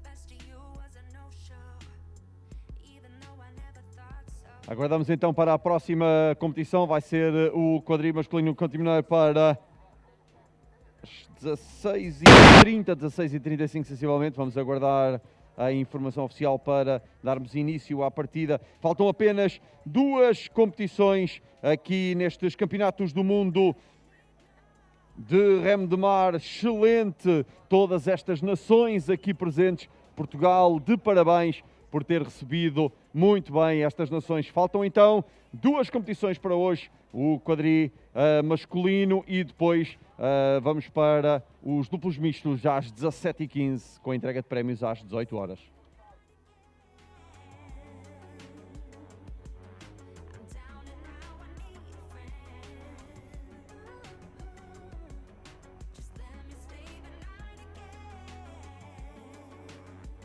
So just a minimal delay here. 16:33 is the new targeted start time for the next race. Our penultimate race of the 2021 World Rowing Coastal Championships is the men's quadruple scull in just under 6 minutes.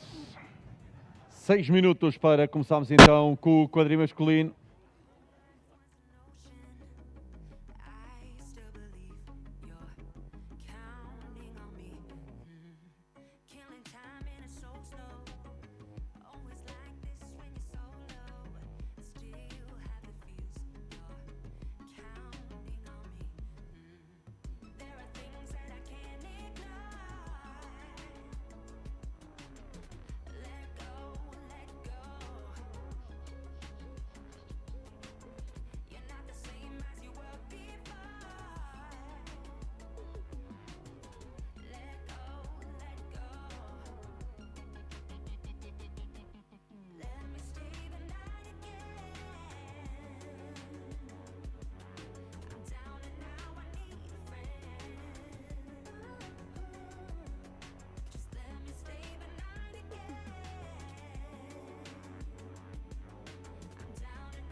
Ladies and gentlemen, the final of the men's quadruple sculls. A final do quadri masculino continuar. We have the Czech Rowing Association. And Egypt Rowing Federation. We have Spain 1, Club Náutico Sevilla. And Spain number 2, Regatas de Alicante. We have Finland, Takon Sutajat and NRC. And from France number 4, Lyon Caluire. Great Britain 1 is the combination from Christchurch, Exmouth and City of Bristol rowing clubs. And Great Britain number 8, Tyrian Club. Then we have Germany 1, Münchener Ruder Club. And Greece 1, Nautical Club of Thessaloniki. Then we have Hungary from Budapest, Evers Egersulet. And a combination Ireland number 4, St. Peter's Carndu. Ireland 5 is combined Shandon and Port McGee. And Italy number 1, Rowing Club Genovese. Italy 3, Murcarolo. And Italy number 4, Speranza. And then we E have Portugal, representado com o Fluvial Portuense Portugal 1 para a embarcação Portugal 2 da Académica. so 2 Portuguese crews in the race, Portugal 1 and 2, and then we have Ukraine, Dnipro. And from United States of America, Great Miami Rowing Center. So ladies and gentlemen, out here on the beach, let's have a big applause for all our crews competing. Grande aplauso então para todas as tripulações aqui a competir neste quadri feminino dentro de alguns instantes.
So the 2 official announcements by the starter, and the bow rowers can be in the boat to stabilize it. That's in contrast to what we saw in the smaller boats, where the whole crew had to stand in the water with both feet on the ground until the starting signal.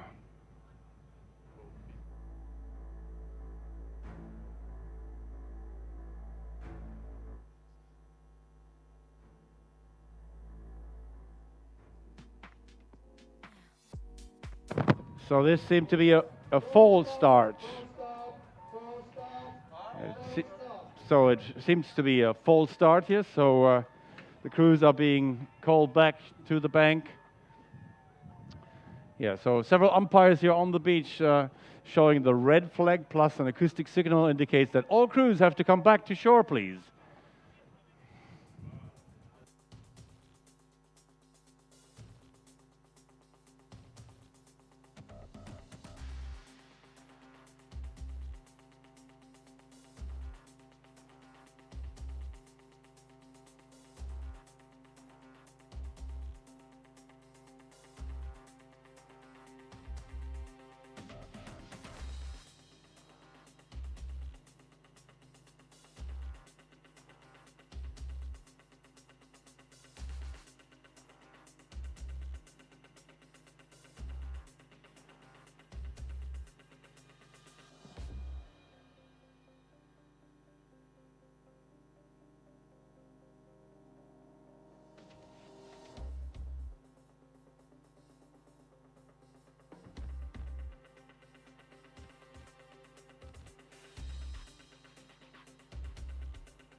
So all crews are now getting back onto the shore, getting their boats, their bows round again. Takes a little bit longer for the force. And we have obviously 3 crews that have that had heard the signal a little bit too early, if I may put it in those terms. So it was a false start, if I hear correctly, by the Czech Republic, by Finland, and by Italy 1 for Genovese. But the starter will announce that. It's his authority. So if that's the case, they will have to remain on shore a little longer, meaning 10 seconds penalty.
So with our penultimate race here now having been called back, this only adds to the tension that everyone here on the beach and on worldrowing.com feels. The men's quad is about to be restarted.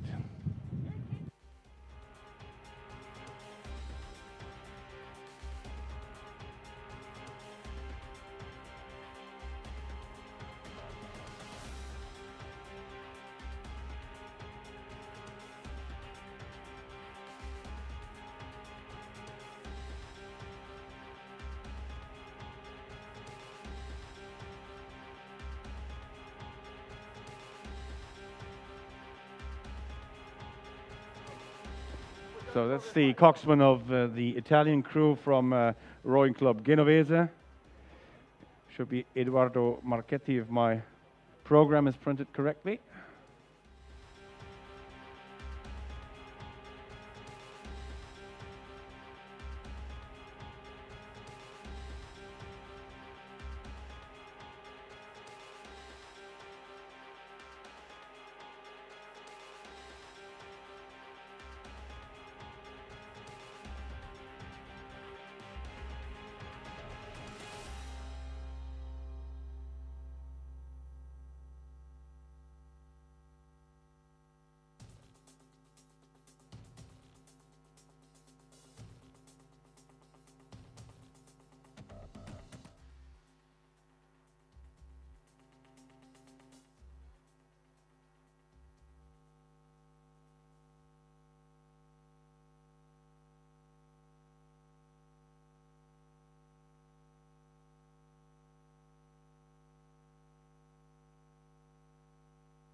Not easy to start 20 men's quadruple sculls, all eager to race.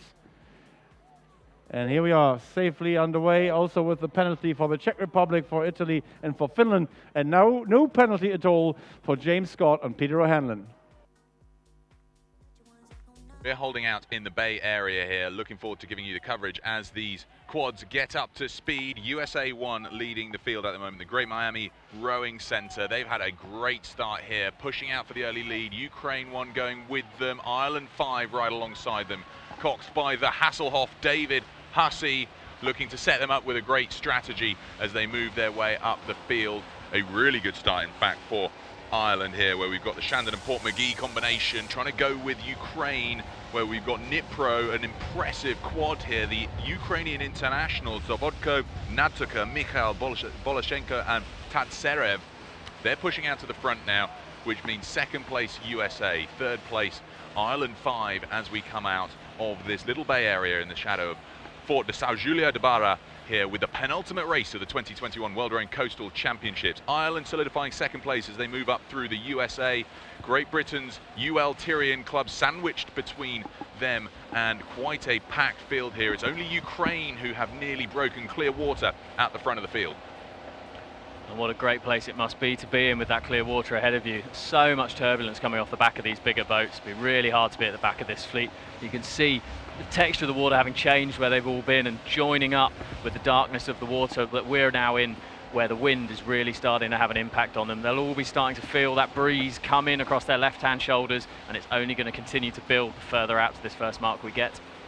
Well, Ukraine in their distinctive yellow, luminous yellow hats now have clear water. They're a length and a half up on the Shandon and Port McGee crew here, currently holding second place, who have 3/4 of a length up on the UL Tyrian club, and Italy 3, where we find the Murcarolo combination there, tussling it out for the third place position. All of these boats will be trying to cut up tide now as they make their way towards turning point 1. We can see Ukraine already changing course and moving up that way. I think all of these boats will have been considering what the tide will be doing now that we get into the really fast flowing stuff. And goodness me, in the space of 50 meters, James, we can feel this change immediately. It's so stark.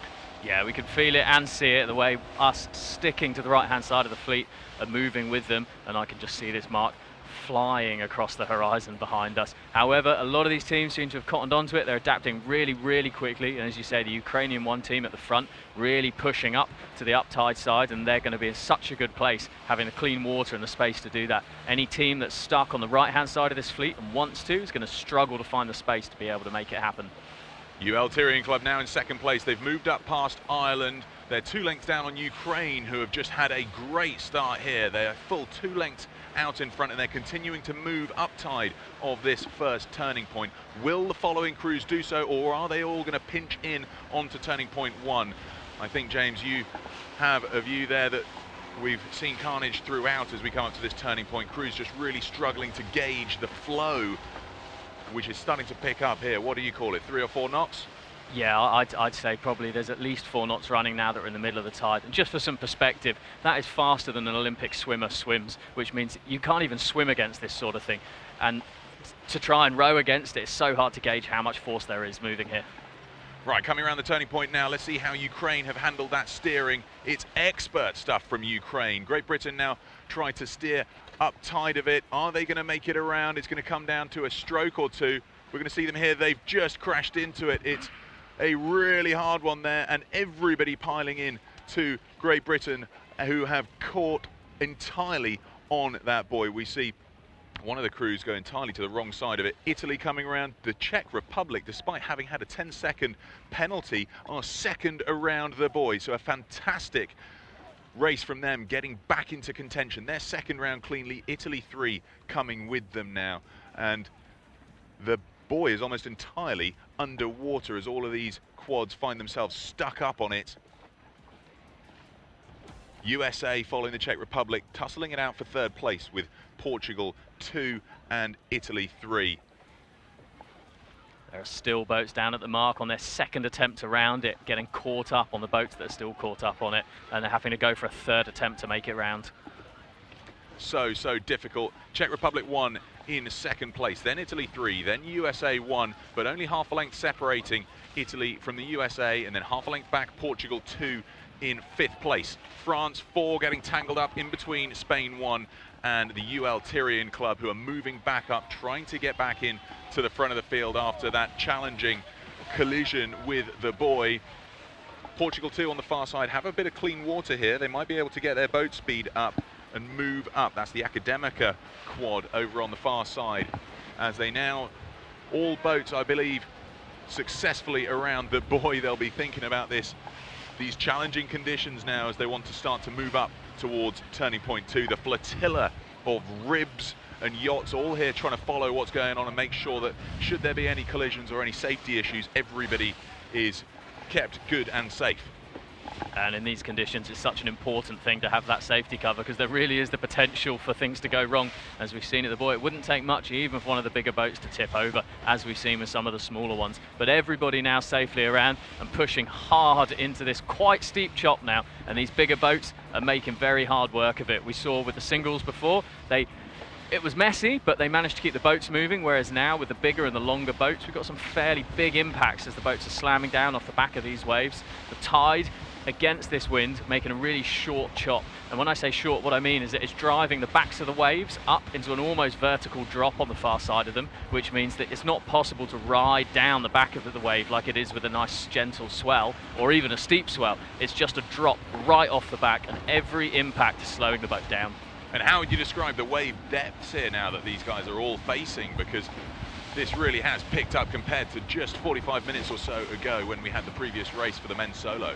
I'd say it's still about a metre, but it's got a much more confused in direction, which means that you can't really pick a pattern to it, so it's really, really hard to time the movement of the boat and the strokes to take advantage of anything.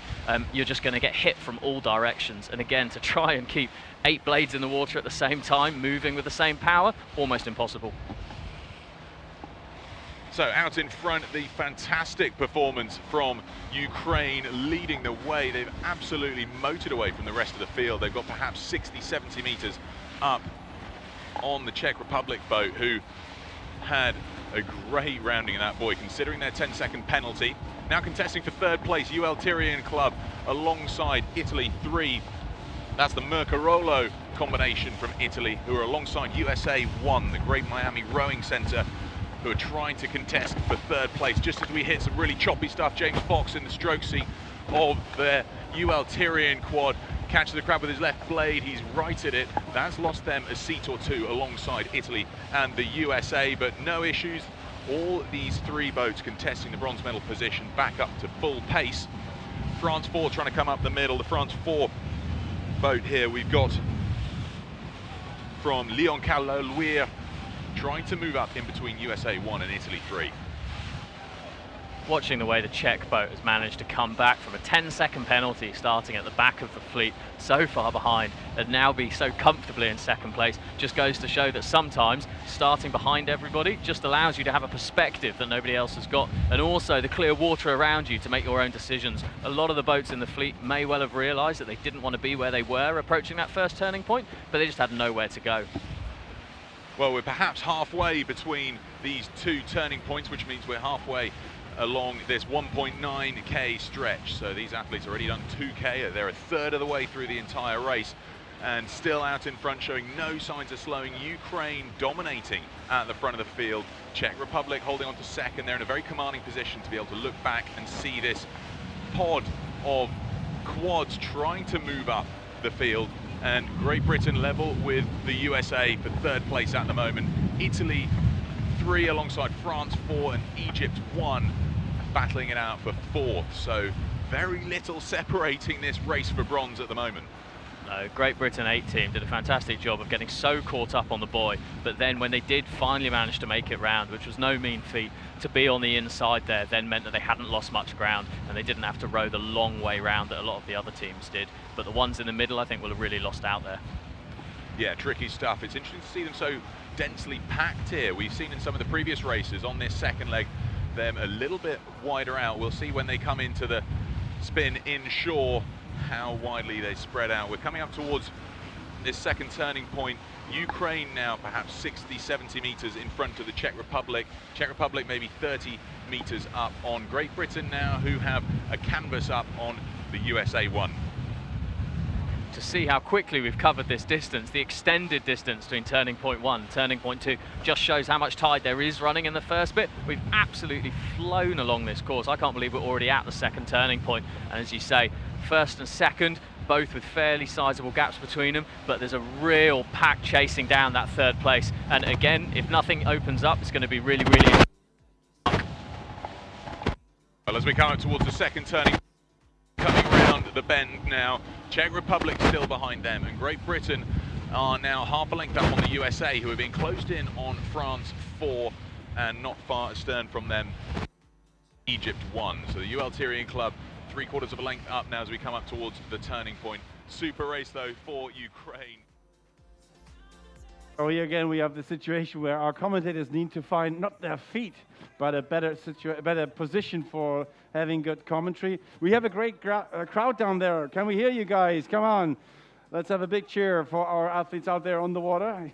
Yeah, we could do some crowd games now. We will do that next time in Saundersfoot in Wales, a lot more. Yeah, here's the strong guys supporting Ireland, obviously. But I have a very important man here with me, Tim Fenimore. He's are you captain of boat handling, or you just help him with boat handling? No, I'm just helping out with the boat handling here. Yeah, so Tim, we had a chat this morning already on the importance of the boat handlers. So in a situation like this, when the quads have to come back, how challenging is that when the boat handlers have to get the crews back? Yeah, the key thing is to let the boats come up the beach, because there's so much momentum in the boat, you don't want to be in the way. And then calling it so the guys know when to jump, because they're going to jump out the bow and really sprint up the beach. So getting a clean exit is really important. And so if you do a 3, 2, 1 countdown on the way in, it really helps. All right, so you do the countdown for them? Yeah, that works really well. Okay, cool. So comparing, when we talk about the sprints, beach sprints, where you were also here, comparing Shenzhen 2 years ago, when we had the first edition of the World Rowing Beachfront Finals, compared to this year's edition, what were the big changes, the big getting the sport forward? Yeah, so in Shenzhen, we were all learning. It was all brand new. We were just learning about how to position the boat and lifting the stern on the boat so it's level and doesn't fill it with water as the waves hit it. Now, we were experimenting that in Great Britain with a guy called Bob Cottle, who was developing the technique. And now we've seen that being adopted more and more across the whole fleet. You know, everyone's at it. And then there's more refinements coming too about where to position the handles. So when the athlete climbs in, they're ready and they just take the blades and they're straight off. And whether you position the blades flat on the water or ready to take the stroke, you just tailor that to what the athlete prefers. I mean, in the sprints, it's a lot faster than here with the coastal event. So definitely those differences count, right? Yeah, and the rapid turnover between the heats makes it really challenging for the boat handlers and the pit crew, if you like. So it's really important they stay on their game, they check all the boats, and the athletes are checking the boats, and they're really moving quickly through the whole sequence. So ladies and gentlemen here on the bank, let's have a big round of applause for all the boat handlers and volunteers that helped us so much during this event. Thank you very much. And thanks to Tim Fenimore for joining us up here. Let's catch up, maybe not. Thank you. We try to catch up with Peter and James on the boats. Well, if you can hear us, Sebastian, we're making our way over towards turning point 6 as this fleet moves inshore towards turning point. In second, UL Tyrian Club from Great Britain. So when we are FISA World Rowing commentators on flatwater rowing, we simulate actually rough conditions by dipping the microphone into the water. But actually, this is not what they're doing here. Look at the chops out there. It's quite a wave. It's quite white caps out there. So hats off also to our commentators, but of course hats off most of all for all the athletes out there. We are still on replay because also our TV colleagues struggle a little bit here. Just to let you know, this is by no means comparable to what the budget was in Hong Kong 2 years ago. So they are doing just a great job here. We have a happy winner from Ukraine. Must be the women's double. Right, let's try and catch up again. They might have found their position and got the salt between their teeth rubbed away. Peter, how's it looking? Yeah, that's right, Sebastian. We're coming back in towards the fort now where we get that better reception to have a chat with you. And I can tell you that out in front, Ukraine, still a commanding lead. No change in their position. They're heading in towards turning point 3. They're more than 3/4 of the way there. So they'll know that they're coming up towards 4K or so around their 6K loop. So 2/3 of the way around Behind them by about 60 metres, we've got the Czech Republic, who are ahead of the UL Tyrian Club from Great Britain by about 30 metres. Behind them, there is a battle on for 4th, 5th, 6th and 7th. We saw the Italian club alongside Ireland 5. That's the Portmagee boat, who, their line, James, what a confident line being steered by Ireland 5, Shandon and Portmagee. The Hasselhoff, David Hussey, coxing there. He just had such a confident line towards turning point 3, setting them aside from the rest of the fleet.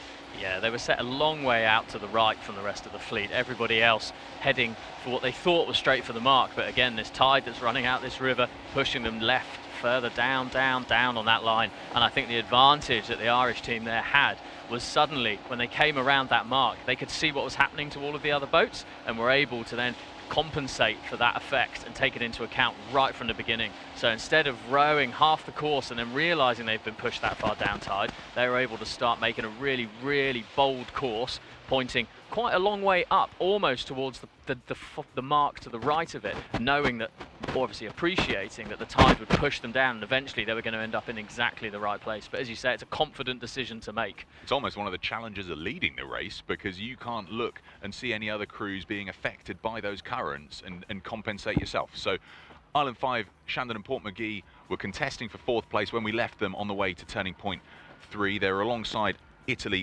1, which was the rowing club Genovese, and it was quite a tightly condensed squad there. But already around turning point 3, making their way to turning point 4, we have our race leaders from Ukraine, the well-known international athletes of Ivan Dovgodko, Alexandra Nadtoka, Dmitry Mihai, Maxim Bolashenko and Mykola Tantserev.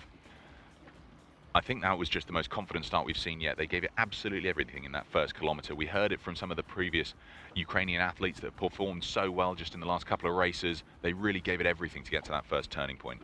They did, and they've been reaping the benefits of that on every single part of this race since, really. They had the clear water once they pulled forward to the front of the fleet. They got to choose their line and be completely unrestricted as about how they made that turn at the first mark, and then they've just continued to pull out the lead ever since then. As you say, bit of a disadvantage in terms of the navigation, not having a boat to follow, or not follow, but see make mistakes, and then you able to take into account the mistakes they're making. Essentially, it's lovely to have somebody else make your mistakes for you, and then you can learn from them rather than your own. But they managed to pull out such a lead that that hasn't been an issue for them at all. Well, we're loving this sort of nuance to the course here in Oeiras for the 13th edition of the World Rowing Coastal Championships, because it's just made for such interesting racing, hasn't it? The athletes on a 6K course would typically try to find a pace that they could sustain for 6K, but instead they're having to give it absolutely everything in the first kilometre if they want to get a clean rounding at that turning point, by which point they've loaded their body with lactic acid, and they've then got to do 5K in challenging conditions, keep the boat straight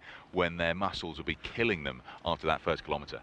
Yeah, they certainly do. And it's a really fantastically laid out course to have that sort of excitement. To have the first leg essentially being a make or break leg just means that they have to go for broke on that beginning bit and then maintain that pace afterwards. And that puts them to a test that wouldn't be the same. We've got such a variety. We've got tide, we've got wind, deep water, shallow water, coming inshore, lots of little turns, and it puts everybody and every different type of boat really through the paces. Ukraine now around turning point 5, so they're coming up alongside the fort now towards turning point 6, almost certain to take the win here. Nobody can touch them. They just had such a rapid turn of pace for the first kilometre, and then they sustained that rhythm all the way down the course. I had them at 30 strokes a minute on the way to turning point 2 in those difficult conditions. Most boats out there were between 30 and 32, so a very, very consistent way of racing in those challenging conditions. Behind Ukraine, we still have the Czech Republic, not being challenged as yet by the UL Tyrian Club, who are also around turning point 5 now. So these leading 3 crews will be trying to settle in for this push now, less than 1,000 metres for them to race to get in for the medal positions. They'll be so pleased to be around that last mark and finally have the wind behind them. Must have been painful going through it, not to mention the sea state on that second leg and then across it. So to have it finally behind them, no one taking the pressure off at all, but it will make life a lot more comfortable on board. Ukraine, a great lead here, just under 100 metres ahead of the Czech Republic, passing the fort now. You can hear the coxswain giving them all of his advice. Mykola Tantserev He's steered a superb line all the way around this course. He clearly did his research with regards to the currents and those challenging conditions in the first 2 legs. Czech Republic coming around the fort now in 2nd place, perhaps 3 lengths up on the UL Tyrian Club from Great Britain. These look like pretty safe medal positions now, so long as we don't incur any penalties or issues rounding the final boys. And we're round the worst of the turns in terms of sharp turns coming across the tide, so I think now, as long as nobody makes any really big unenforced errors, I see it hard to see the front 3 positions changing. Yeah, I can think they'll remain the same. Ukraine already around turning point 7, the Czech Republic 3 lengths up on UL Tyrian Club, and then just behind them we've got France coming round. This is the Leon Caluire boat in 4th place. They've got 3 lengths up on Egypt 1 and then USA 1. So Egypt here for the Egyptian Rowing Federation, leading ahead of the USA's Great Miami Rowing Center, coxed by Bennett Russell. These guys have had a great race here, coming in for 6th place at the moment, but putting in quite a strong push to fend off Spain 1, who are just hassling their stern from Club Nautico Sevilla, and then Portugal 1, where we've got Fluvial Portuense. Now those leaders, Ukraine, are already past turning point 8, so they'll be making that last 150 meters or so into the beach, where they'll be claiming that World Rowing Coastal Championship title for the men's quads. Yeah, just a couple of strokes. Thank you, James and Peter, for the great commentary out there.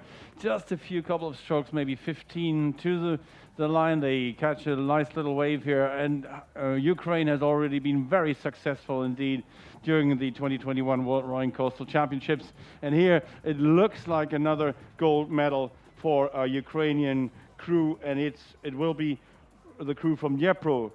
So Ivan Dovgotko, Alexander Natoka, Dimitri Mikhai, Maxim Baklashenko, and Mykola Tantserev. The runner is already out of the boat, and here comes the gold medal winner of the 2021 World Rowing Coastal Championships in the men's quadruple sculls. E a Ucrânia a levar o ouro neste quadri masculino. So coxswain there was Mykola Tantserev. Coming on to shore is the team from the Czech Republic trying to claim the silver medal. Here we are, the Czech Rowing Association. And it's Jan Fleissner taking this 2nd place, winning the silver medal for his team of Jakub Podrazil, Jan Chinchibuch, Jan Potuček, and Monika Peklerova. And 3rd to come in is the great crew from Great Britain, from Tyrian Boat Club, from University of London, and I think it must have been Olympic bronze medalist Jack Bowman taking this here. Just let me check here. That's France 4, the Leon Caluire arriving on 4th position.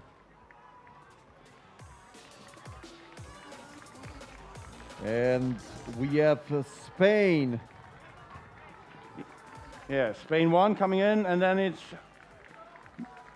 yeah, please make clear the finish zone here a little bit. USA coming in 6th place, just behind Spain 1, and we have Portugal 1, Ireland 5, Egypt, Italy 3, and Germany 1, very closely following each other. What a job for the boat handlers. Please, everyone, make it a clean and clear thing there on the beach. Be quick. E o Fluvial Portuense a chegar na 7ª posição. Parabéns então aqui ao Fluvial, à altura em que chega também a embarcação da Académica para a 15ª posição. So we need the boat from the USA quickly off the beach, and everyone helps together. Portugal 2 in the finish, or across the finish line as well. 15 boats safely in. What a sprint between Hungary and Great Britain here. Hungary just beating the British crew from GBR 1 from Christchurch, Exmouth and City of Bristol on the line, followed by Spain 2.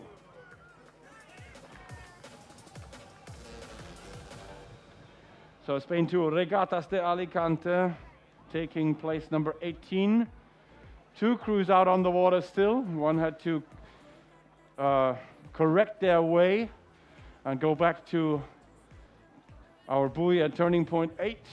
Cross that on the right side, not to be disqualified at the very last moment. So everyone get together and let's clear the area of boats. That was,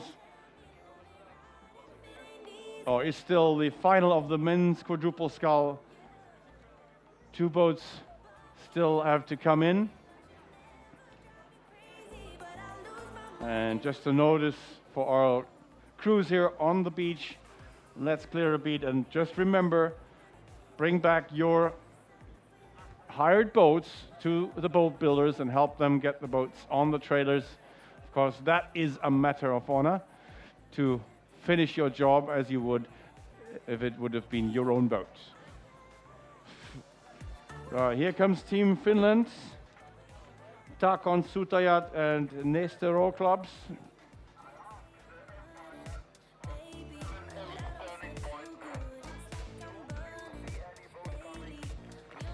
Here comes Finland, what a sprint, let's welcome him home.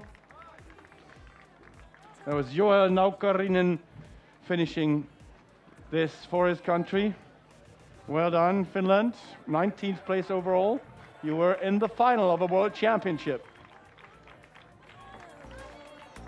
Ireland. Yeah, that was Ireland.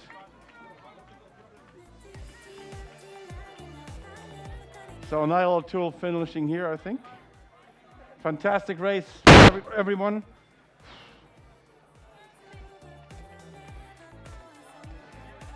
So this concludes the penultimate race of the 2021 World Rowing Coastal Championships. That was the men's quadruple sculls.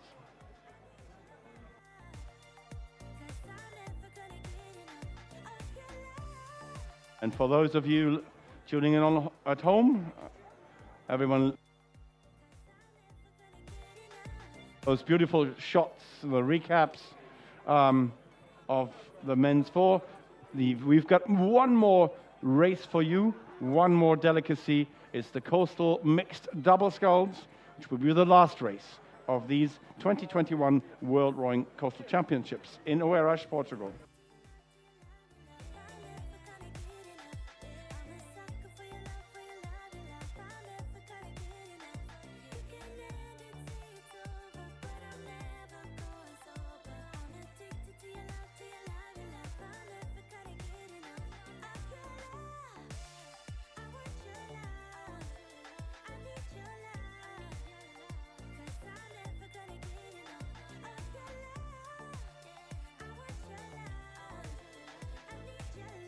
Próxima e última competição destes campeonatos do mundo de remo de mar vai ser o Mixed Double, a começar às 17h15.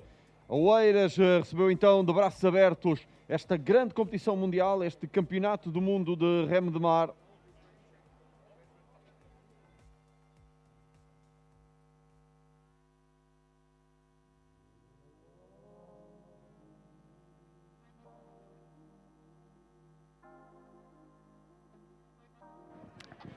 So guys who've just raced in the quads, pick up your boats now, please, and clear the beach. We want to start the next race. Thanks very much. Everyone helps together, and we get this solved really quickly. Thank you.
Yeah, so again, a reminder, let's move those fours from the beach. Everyone helps together.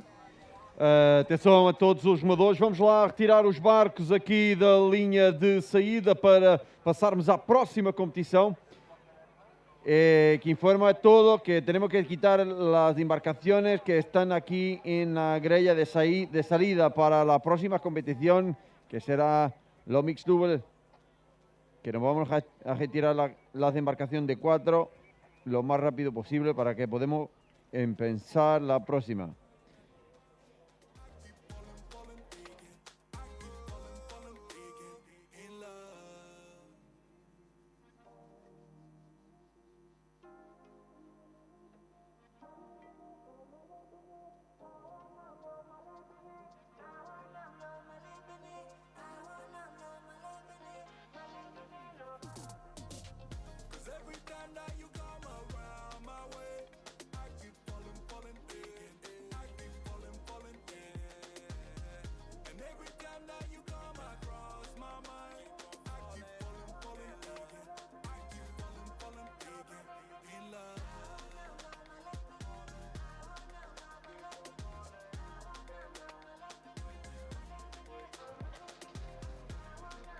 So the start will be given at 5:18. So next start at 5:18, just delayed by 3 minutes. Daqui a cerca de 7 minutos daremos início então à próxima partida, será o Mixed Double.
Ladies and gentlemen, the last race of the 2021 World Rowing Coastal Championships is about to start.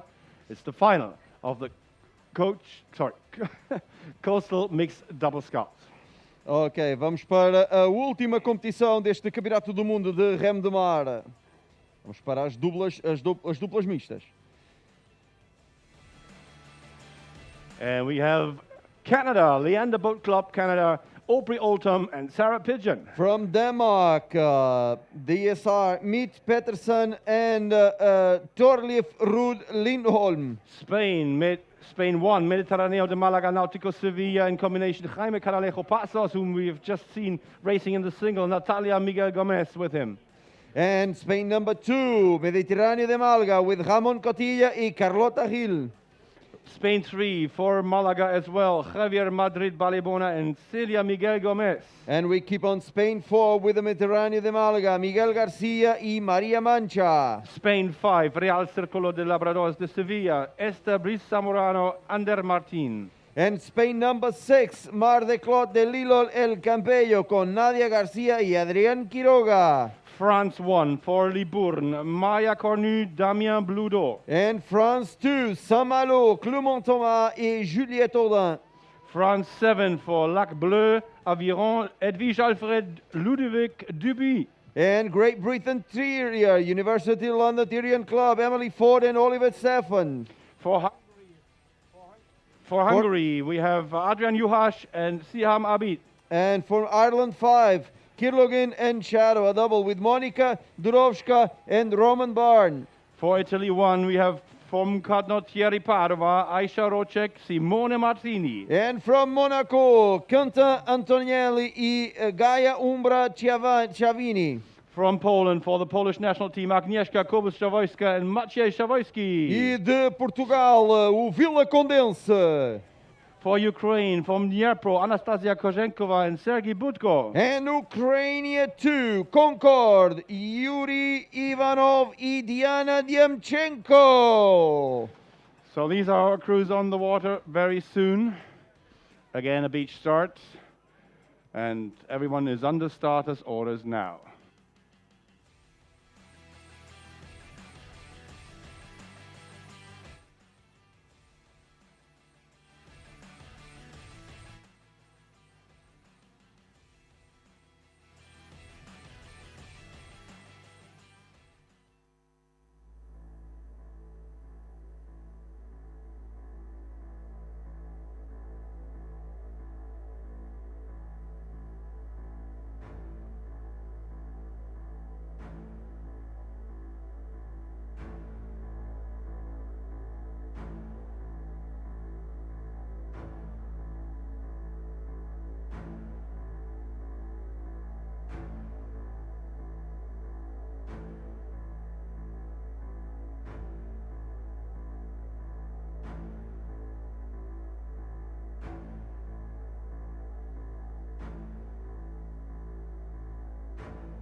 So looks like a click.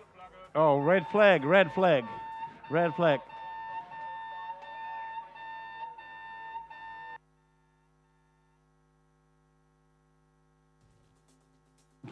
Unfortunately, we have another full start here.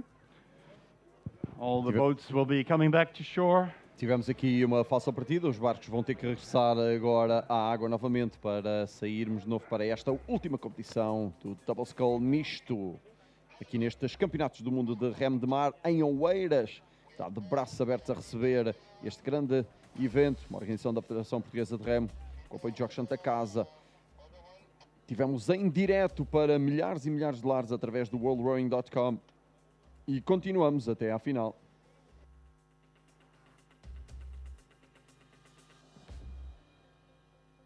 We're still waiting to be getting confirmation about any penalties that might have been awarded for that false start here.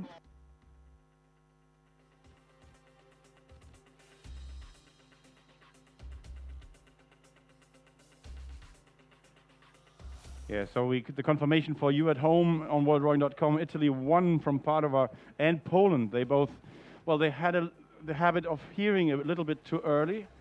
So false start for them. Official start for Italy, 0.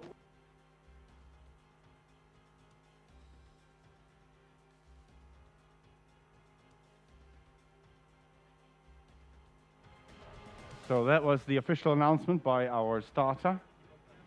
And now the boat handlers and the crews bring the boats back to shore.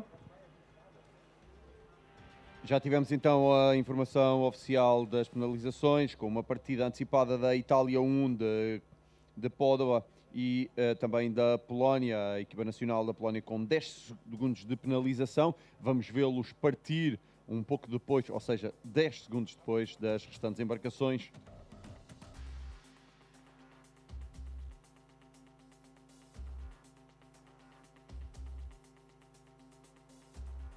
So all the boats have to be brought back to shore. There is a hole to be dug for the fin so that it doesn't get damaged by putting it on the sand, and needs to be cleared of water, of course.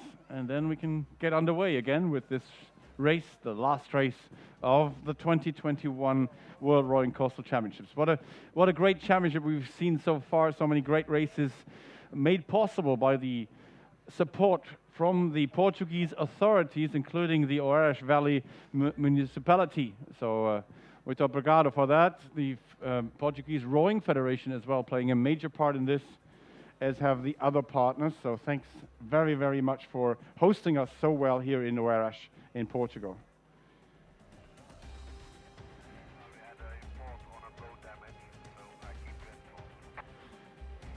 Como o Christophe dizia, só possível trazermos estes campeonatos do mundo de remo de mar até aqui à Praia da Torre com o total apoio de todas as autoridades e todas as pessoas que estão a tornar possível esta enorme experiência que Portugal está a viver neste momento. Oeiras, que recebeu de braços abertos este World Rowing para podermos ter o Campeonato do Mundo de Remo de Mar. A semana passada tivemos aqui o Beach Sprint, numa competição mais rápida, mais direta e muito animada. Foi super interessante poder ver a força com que estes remadores saíam a correr aqui da praia, depois entrar no barco, remar até lá ao fundo e voltar e depois correr novamente na areia. Uma simbiose perfeita que tivemos aqui. Hoje estamos a viver o remo de mar, o Coastal, ou seja, estamos a remar durante 6 km dentro da água nestas finais. Aguardamos. Ora, temos a partida com algum atraso por causa de um barco danificado, tem que ser recuperado. Yeah, you might pick it up on the ambience microphone. The start is delayed to a boat incident, so probably a boat needs repair. And of course, we want all the athletes that have prepared so hard. They've really trained for months and years to come here to Oeiras, the opportunity to race.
What a great effort of the boat builders and our repair crew here. They seem to have managed to repair the boat and have been sprinting with the boat on top of their shoulders, back to the beach, getting everything ready for our last start during the 2021 World Rowing Coastal Championships. What a great great week we have had. All the friendly volunteers, helpers, boat handlers.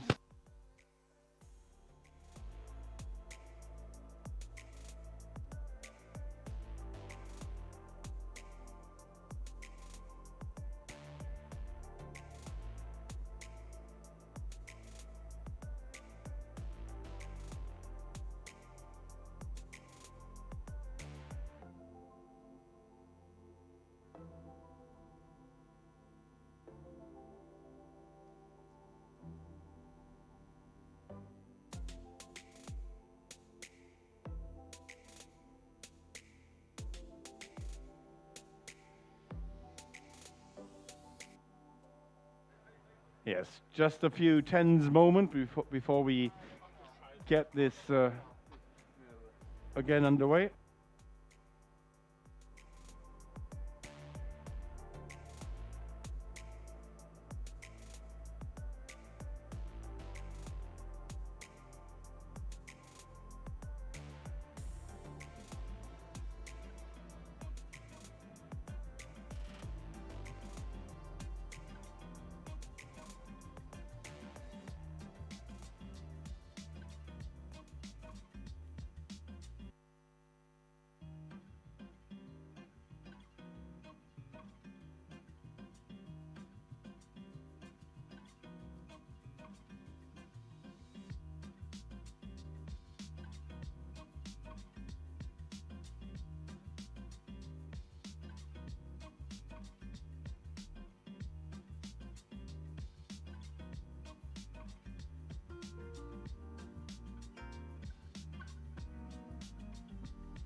So as you see on your screens, boats are getting back on the water, getting ready to race.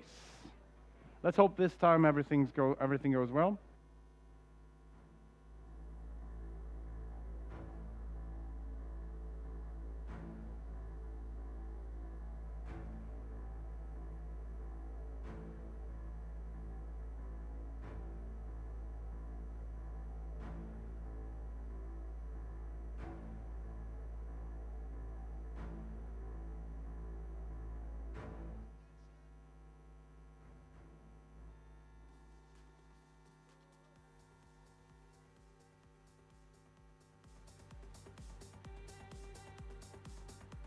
Yeah, it seems to be really well underway here. Just two crews in the middle of the field entangled now. They try to solve that problem, but all other crews are safely away. No false start given, and we are into the last race of the 2021 Coastal Championships here in Oeiras in Portugal, the mixed double scull. Great team sport. You can row with your partner if you want to, as do the Polish, for instance, a married couple. And let's see how this race develops. Let's catch up for the last time with our commentators on the water, James Scott and Peter O'Hanlon. Thanks, Sebastian. Well, we're getting underway here in this last race of the 2021 World Rowing Coastal Championships in Oeiras. It's been a fantastic venue for hosting this Coastal Championships. But out in front, as we make our way up to the first turning point, it's Canada's Aubrey Oldham and Sarah Pigeon. A great start for them, pulling up to a length up already, trying to hold out alongside a number of fast-moving Spanish boats there. We've got Spain 5, Spain 2. So this is Mediterráneo de Málaga, the Gomez Cotilla and Gonzalez boat, and Spain 5, Briz Zamorano and Martin, who we've seen a very powerful combination. They're the ones who are now trying to close in that Canadian lead. They've eked it down to already just half a length. Not far to their stern, we then have that Spain 2 boat ahead of Monaco 1, where we've got Quinton Antonielli and Gala Chiavini. Next up then, it's the UL Tyrian combination of Emily Ford and Oliver Stevens.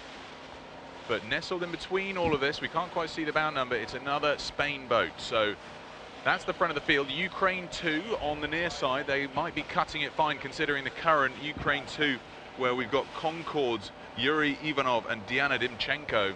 We saw Diana Dimchenko racing earlier in the women's solo.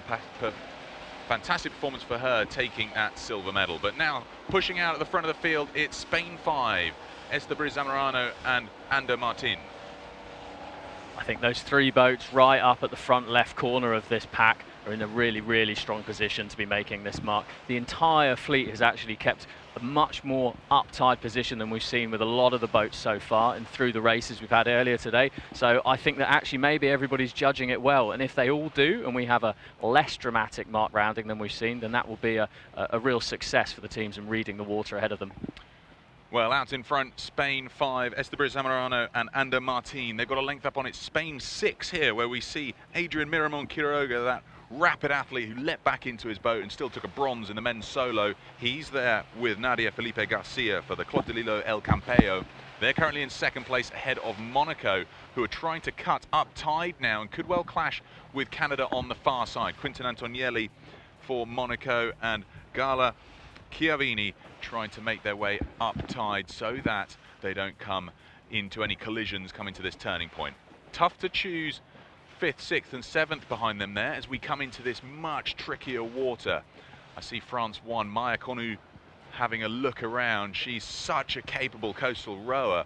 She's on the near side of this bend and she just was looking out across to the right alongside with her doubles partner here, Damien Blondeau, just watching what all of the other boats were doing coming into this 100 meters before the turning point. Yeah, the Spanish boats played it really, really well though, in keeping so much space and height on this mark, which means that now, as they get close, they can just take the pressure off and they'll come around. It's the boats now that we're seeing, the Italian and the French boat back towards us, that are going to really struggle to get back up tied to it now. Just by the skin of their teeth, that couldn't have been tighter for Spain. Esther Zamorano and Ander Martin successfully ran it on the correct size. Maya Cornu d'Anjou and Blondeau on the wrong side. Let's see how the others get round. Emily Ford and Oliver Stevens for Great Britain timed that perfectly for the UL Tyrian club. They're safely around, some of the few boats to make it successfully around on the correct side. They're making that turn up here now towards turning point 5. Spain 5 successfully round, ahead of Spain 6, Monaco and Spain 1. Canada 1 then in 5th place ahead of Great Britain 3, and then in 7th place France 7, Denmark 1. This pile up here though, look at this, they're all having to row against the tide to try and get back round. They'll have some work to do to make up for this clash. Oh, some real work, and the problem is as soon as it starts to go wrong, they just get swept so quickly to the right-hand side, the side that they do not want to be on. Again, just as I'd said earlier on, that leading Spanish boat, I said they had so much space, and even they ended up clipping it, so it does go to show. You just need almost an ocean between you and the mark to be able to play it safe. We've got a capsize in one of the doubles, just trying to make its way around that mark. All eyes on to make sure that we do see 2 heads bobbing up and down, trying to make sure that they flip their boat over. So no real issues for them. Well, some real issues for them, but as long as they're safe and healthy, that's the key thing. They're righting their boat here. It's the correct way up, and I'm sure they'll be trying to get back into it. But the remaining boats trying to make their way up to turning point 2 now. I can see France 2 successfully around, Ireland 2, Spain 2, and then here comes Ukraine 1. They had a good start, but are now moving up in the correct direction. Hard work for these doubles now in the slightly heavier conditions. We saw again that the bigger boats do handle the choppier stuff better, even though it's slightly more impressive. However, it does look like that's everybody around the mark, and obviously just the few teams that had some real issues struggling to get going again. So the majority of the fleet making their way up towards turning point 2. We're going to do our best to catch up with them as we now face into this swell, which has continued to grow here in this deeper water right next to the shipping lane that comes into Lisbon. We're going to go to try and catch up with the leaders here and just see how they're faring in these changing conditions. Yeah, we're going to hold on for our white knuckle ride as we try and catch up with the front of the fleet here, but a white knuckle ride for them up front. I'm sure they've probably had half this course now in the choppier conditions, but up ahead it does get shallower, which means it does get slightly less dramatic for them. So the ones that can weather this first bit well will be in a really, really strong position to be able to make a good performance towards that second mark. And as we see, the ones that get around that second mark are almost uncatchable on that third leg. I don't think we've had any position changes up the front once somebody's round that second. That's right. It's just one of those things that when you come around that second point, those that are in the lead just manage to hold on to it. I think you call it there, James. Nobody really able to row through when they're on that inshore leg here. But the field now is quite spread out as we come into the chop. In the previous races, we saw them far more condensed together as they were heading up towards turning point 2. We did, but I think that's probably the product of the fact the sun's come all the way round again. And as we've seen over the last 2 days, when the sun comes all this way towards the end of the day, it makes it so hard to pick out the mark against the horizon. We've got such a dazzle off the water here, and that's really, really difficult for these rowers to see where they're meant to be going. Well, pleasingly, with that glare coming off the water, the buoy almost looks like a dark blip. It's a silhouette, in fact. We're not looking for yellow anymore. We're looking for the darkness of that buoy against the glare coming off the water surface. Yeah, absolutely. We're just looking for that silhouette against the white. But for the boat up on the left-hand side, it will be harder for them to spot. It's easy for us on the right-hand side of the course. And again, that's an advantage that's really hard to appreciate until you're out here. That's an advantage not even I would be able to predict until we're here experiencing the same conditions as all the rowers. Tricky stuff for these crews to navigate the cleanest and straightest line towards that turning point. As we've heard, you can't always see it as cleanly as you might like. So some of those flat water rowers who have most recently made a transition or a short-term attempt at coastal rowing will be experiencing this harsh chop this afternoon on our last day of racing and the last race here at the World Rowing Coastal Championships for 2021. We'll see who's out at the front of the field as we move up the order now. We're passing currently in 5th place the UL Tyrian boat ahead of Canada, and alongside them it's one of the French crews, I believe Edwige Alfred Ludovic Dubuis.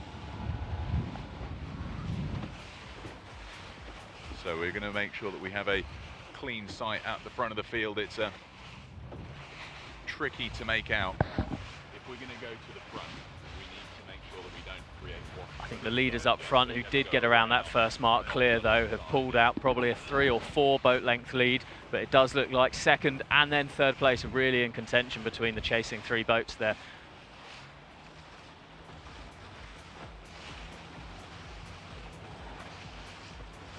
And Martin Estebres Zamorano for Spain still out in front, surging to a great lead, distinctive in the front of the field. They've got perhaps 30 meters up on their closest competition, so we're going to see how this pans out as we come up towards the turning point with a majority of the way there now. So I've mentioned the distances in the past. It's 1 kilometer the first turning point, 1.9 coming up here to the second turning point, which essentially spells halfway in this 6 kilometer course.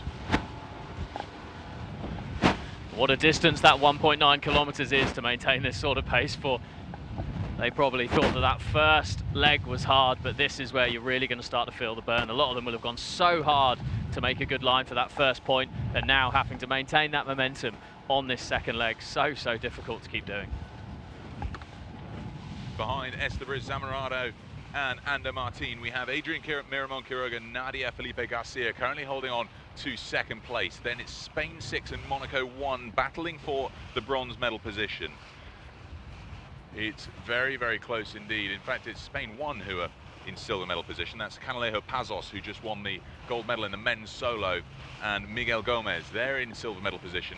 We've then got the Spain 6 boat of Clot de Lilo El Campeo right alongside Antonielli and Gala Chiavini. So they're passing the second turning point. We'll see how these crews converge in on to this point now, and we'll do our best to relay to you the positions rounding the mark. Estebres Zamorano and Ander Martin comfortably around And then we've got Canalejo Pasos and Miguel Gomez for Mediterráneo de Málaga, Náutico Sevilla, followed by Spain 6, which is the Adrian Miramon Quiroga, Nadia Felipe Garcia, ahead of Monaco. That's the 1, 2, 3, 4, and then it's the UL for Great Britain.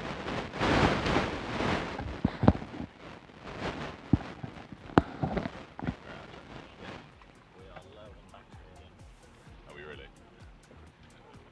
How much do you think we've got? How much do you think we've got?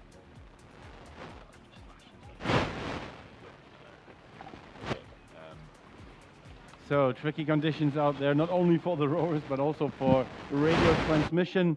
Our commentators will find another spot where they can hover and commentate. As we saw, Spain 5 doing very well indeed. Esther Briz Zamorano and Ander Martin from Sevilla.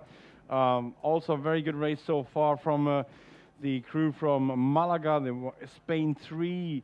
There's Javier Madrid Balebona and Celia Miguel Gomez. Spain 6 also in the mix there, Nadia Felipe Garcia and Adrian Miramon Quiroga. But what will the other crews do on the second half of this race, opening up really soon? It's Monaco that look good as well, with the experienced single sculler Canton Antonielli teaming up with Gaia Umbra Chiavini. So Société Nautique Monaco, a very, very good club for coastal rowing. And then we have the team from Great Britain, from University of London Touring Club, with Emily Ford and Oliver Stevens also there in the mix. Here we have Antonelli and Chiavini on the picture.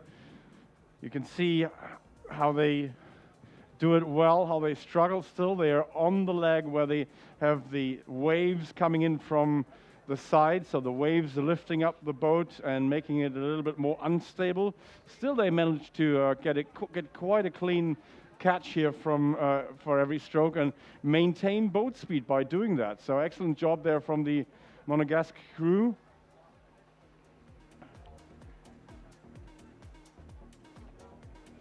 So we can see the crews now heading towards the beach for the next turning point. Great job there.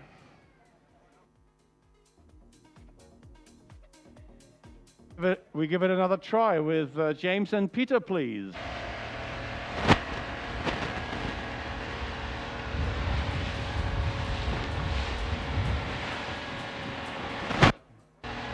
So I think they still try to get the salt out from between their teeth. So we have the opportunity to show our great audience. Guys, you're going out, your pictures are going out into the world, so if you show your faces, maybe show half of it. Wear your mask when you're too close with people from other bubbles. Might be a good idea. We don't want any spread here. Here's the crew from Spain.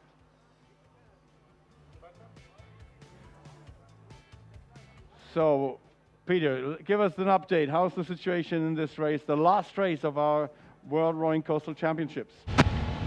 The leaders now just over halfway towards turning point 3. This is a 1.6k leg from 2.3 running directly inshore to the Carcavelos beach, where we find turning point 3, and they then navigate the last 1.5 kilometers of the course through a little chicane slalom of turning point 4, 5, 6, 7 and 8. Leaders were still Esteban Zamorano and Ander Martin for Spain, where they're representing the Real Circulo de Labradores de Sevilla. Behind them we had Jaime Canalejo Pasos and Natalia Miguel Gomez of Mediterráneo de Málaga, Náutico Sevilla. And just behind them then we had our athlete who was racing in the men's solo, Adrian Miramon Quiroga and Nadia Felipe Garcia of Clot de Lilo El Campello, where they were running with Monaco, the Monegascans from Société Nautique Monaco, Quentin Antonielli and Gala Chiavini. Not too far behind them then, a little bit of a battle for 5th place, where we saw Edwige Alfray and Ludovic Dubuis from Lac Bleu, France 7, moving up and drawing level with the UL Tyrian Club from Great Britain, Emily Ford and Oliver Stevens. So we'll see how that little tussle for 5th and 6th progresses as the lead boat's now 3/4 of the way towards turning point 3. We were just discussing how the teams are all now rowing into what's quite an impressive skyline above the town. We've got a huge, spectacular cloud cover over the low-lying hills and coming all the way across the main entrance of Lisbon. Really, really impressive. It's the first time we've had any skyline like this, really. It's because over the last few days, most of the weather and the wind that we've been getting has been dominated by a big high-pressure system out over the Atlantic. So the wind that we experience here down the coast, coming from the north over the last few days, has been coming from the Atlantic Ocean and brought from a big high pressure over the Azores. But now we've got it's actually because of the weather over the UK, so maybe it's our fault, but there's a big low pressure system over the top of the UK that's driving a huge amount of unsettled weather all the way over this bit of northern Europe, and we're just getting the bottom edge of that. So all of this cloud is actually being driven by something from over the top of Scotland. So it's quite impressive that things so far away can have such an impact on the experience the rowers are having here today.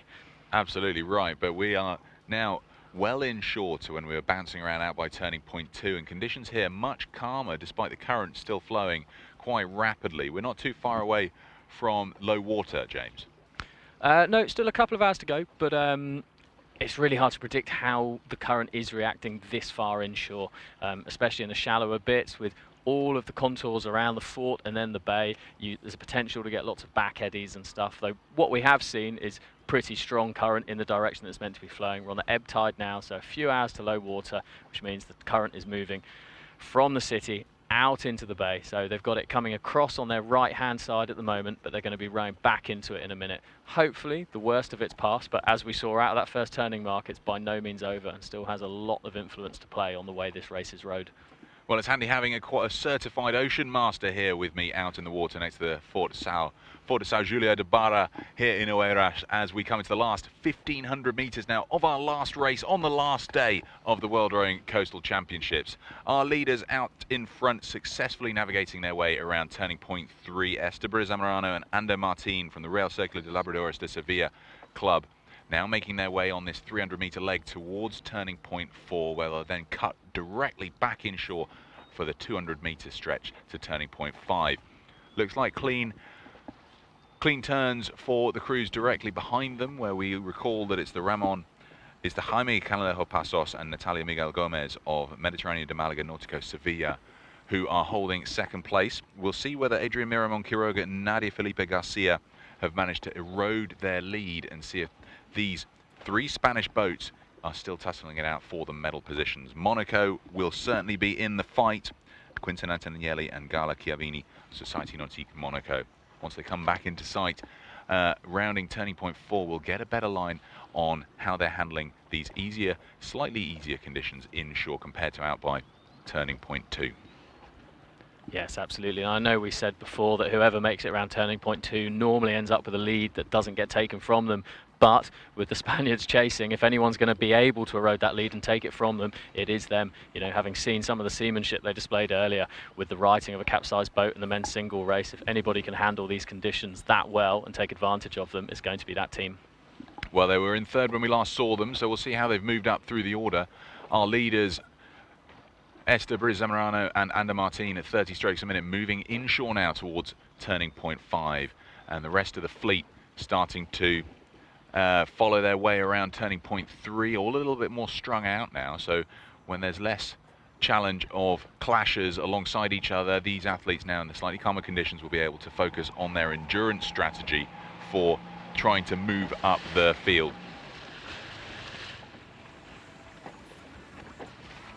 Let's have a look at the turning point here as Labradores de Sevilla make the corner. They don't hold it up on the inside. We've seen a number of boats trying to do that, but it's a tricky thing because they kill the boat speed entirely, and then they have to pick it up from a dead stop, which is such hard work when your muscles are burning. It's like doing an immediate deadlift with a huge weight on the end of those blades to try and get these heavy boats up to speed. Such hard work to do that, but also you could do it once and get away with it, but having so many buoys and turns in such short succession here, if you were to do that at every mark, you're going to lose a lot of distance on the boat behind you. So if the boat behind you is employing a better, smoother strategy, then that's quite a high risk thing to do, even with a good gap. It really is about maintaining that boat speed, particularly around these less tight corners. to manage that line closely. It's all about that spatial awareness, navigation and positioning here on the water to take full advantage of those variables around us. Coming past turning point 6 now, though, it is still Labradores de Sevilla out in front. Not the lead that I think we saw from them as they passed turning point 2. So this will be Jaime Canalejo Pasos moving up the field, closing in here with Natalia Miguel Gomez on those leaders.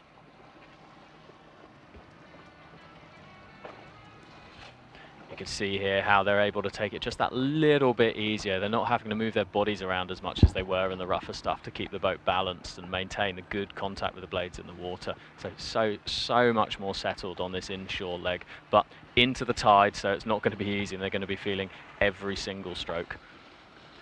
Winners of the beach sprints from last weekend, Esteban Zamorano and Ander Martin, will see a textbook dismount, I'm sure, when they come up to the beach. They're coming into the last 450 or so meters. They're holding 3 lengths of clear water ahead of Jaime Canalejo Pasos and Natalia Miguel Gomez, currently in that silver medal position. And then Spain 6, not far astern from them. This is Nadia Felipe Garcia and Adrian Miramon Quiroga from the Clot de Lilo El Campeo, holding bronze medal position. 4 to 5 lengths of clear water ahead of that Monegascan crew of Canton Antonielli and Gala Chiavini.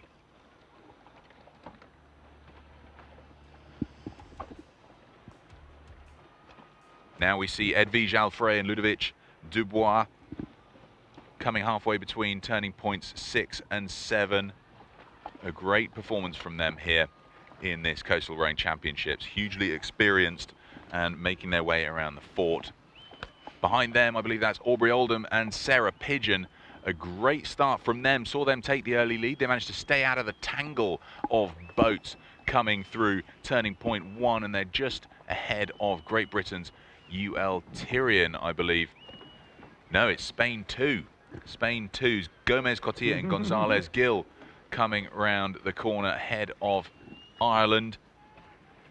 This is Ireland 5 from Kilorglin and Shandon, Monica Dukaska and Ronan Byrne. But out in front, coming into the closing stages, the winners of the beach sprints from last weekend. Looks like they're going to have a double title as they come in towards the beach. Looking good for gold here, Sebastian. Yes, it does look that way, Peter. And James, thank you very much for the great commentary from the water in sometimes challenging condition. But these rowers have braved the waves and currents very much so, and come on to the beach. First boat to come in is definitely a Spanish boat. We could tell that from all the commentary. So let's see who we can welcome here. Seems to be Spain 5 still in the lead. Real Círculo de Labradores de Sevilla. A few strokes to go. And it is indeed aiming for the world title, Esteban Zamorano, Ander Martin, and it's Ander Martin now celebrating his victory on his way up, thanking God and everyone that supported him. So it's a gold medal for Real Círculo de Labradores de Sevilla and Spain. Yeah, que tenemos a España ahí en los primeros lugares. A España con o Real Círculo de Labradores de Sevilla. And it will be also the silver medal for Spain, celebrating together. It's the crew from Mediterraneo de Málaga Náutico Sevilla. So club mates Jaime Canalejo Pasos and Natalia Miguel Gomez. Aí está a Espanha, número 1, Mediterrâneo de Málaga e Náutico de Sevilha para a medalha de prata. E no bronze. So, ladies and gentlemen, we have a purely Spanish podium this time with Clot de Lilo El Campello finishing in third, Nadia Felipe Garcia and Adrian Miramon Quiroga. And Monaco reached the 4th position here. Great Monaco with Canton Antonielli y Gaia Umbra Giovanni for the 4th position. Many of these athletes have raced 2 times today, so what an achievement to just come into the finish. But these guys so far have placed really well. France coming in, and this is France 7, which is the crew from Lac Bleu. That was Ludovic Dubuis together with Edwige Alfrey. What a sprint to the line here between Sarah Pigeon and Spain. And so just Spain 3, which is the crew from Mediterraneo de Malaga, just ahead of Canada. But a happy Canadian crew it will be, finishing 7th in the overall world ranking. Fantastic job here. Ireland 5 coming in next. Ireland 5, Kiloglan and Shannon Rowing Club, Monika Dukarska and Ronan Byrne, both Olympic athletes. So Denmark is across the line as well. Danske Studentes Row Club, Mette Petersen and Torleif Ruud Lindholm.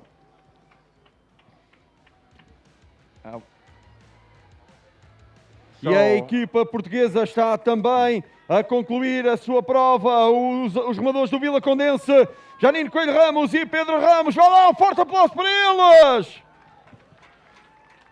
Grande Pedro, assim é que é. Parabéns, parabéns pelo esforço. E temos um sprint para o final. Espanha e França. So guys, leave the finish line immediately, that the other crews can do the same. Fantastic sprint here from France, from Spain. So 16 crews in. We have Italy 1 on 12. We have Portugal 2 on 14. Sorry, on 13 we have Great Britain 3. Then we have 14 for Portugal 2. Spain 2 in 15th rankings. France 2 in 16th. France 1 in 17th. And Ukraine 2 in 19th place.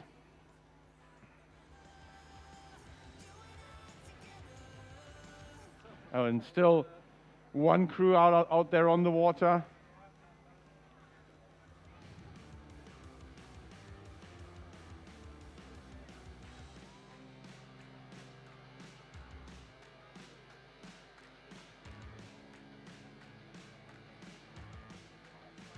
So 20 crews have started, one crew still missing. Not missing because we see them. They're just at the last turning point.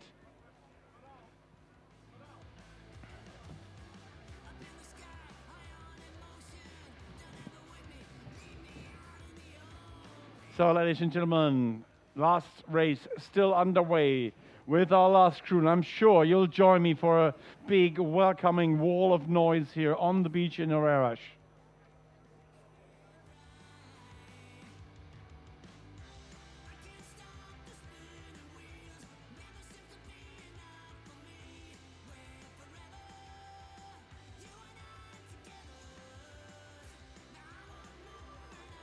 So guys on the beach, get ready to welcome our remaining crew, and it's the crew from Poland, I think.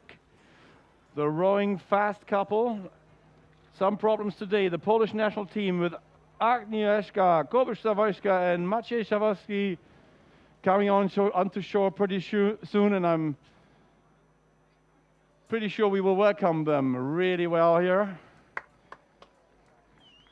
Here, Maciej Szawowski doing the final sprint of the 2021 World Rowing Coastal Championship in Oeiras in Portugal. Well done, Team Poland.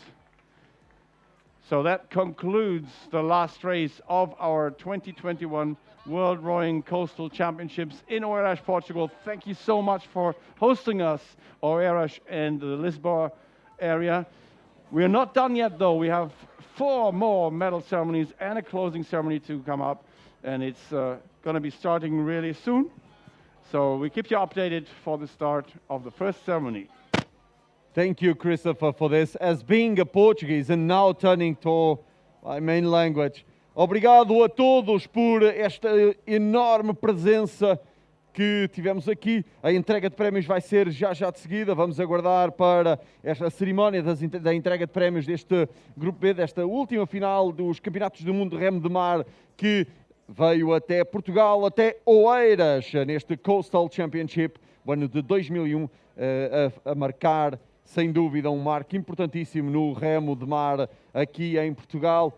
É emocionante poder ver, vocês viram estas chegadas, eram os espanhóis a voar mesmo aqui na areia para tentar chegar na frente, impressionante, é sem dúvida um espetáculo lindíssimo de se ver aqui nesta praia ou em qualquer outra. Próximo ano será em Wales que este campeonato vai visitar, certamente com boas memórias de Portugal. And so we have another typical coastal rowing thing coming up here. All the teams will help together to get the boats cleared and get them back to the boat builders' trailers. That's what's happening right now. And we're going to start the victory ceremony pretty soon. Everyone joins in, please. Give the other crews a hand, and then we get this underway very shortly.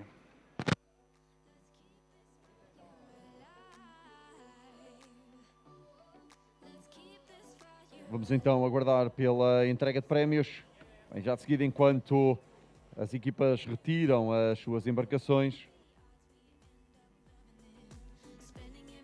Neste fantástico dia que tivemos aqui. Aliás, deixem-me que vos diga que desde o fim de semana passado, quando começámos com os Beach Sprint, que o tempo e São Pedro têm estado sempre do nosso lado, eventualmente protegidos aqui pelo nosso bugio e pelo Forte São Julião da Barra, que nos deram planos lindíssimos, lindíssimos aqui deste espetacular evento, este Campeonato do Mundo de Remo de Mar do ano de 2001 em Oeiras. Oeiras que recebeu de braços abertos esta iniciativa e Portugal, claro, a receber uma vez mais um grande evento internacional que de certeza vai ficar na memória destes remadores que vieram um pouco de todo o mundo para competir aqui em Portugal. Em nome do país, claro, e a todos aqueles que são nativos para a língua portuguesa, um obrigado.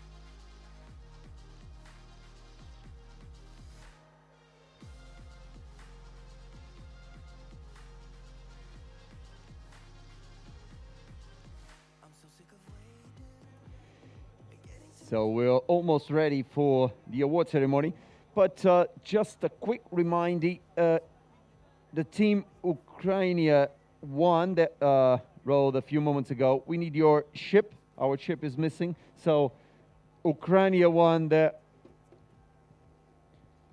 went on this competition. Now we need your ship. Transponder, let's say like this, the correct name. So it's Team Dipno, Anastasia Kozinkova and Sergei Butko. We need your transponder, please.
If you keep this up, then I'll let you in, 'cause you have a way with me like no one else. Yeah, you almost make me fall in love. Yeah, you. So once again, a reminder, we still need the transponder for Ukraine 1 from the last race. Okay, we got it. Wonderful. So, and we're nearly finished with the preparation for our victory ceremonies. We wait a few more minutes, and then after you have cleared all the votes, we can start.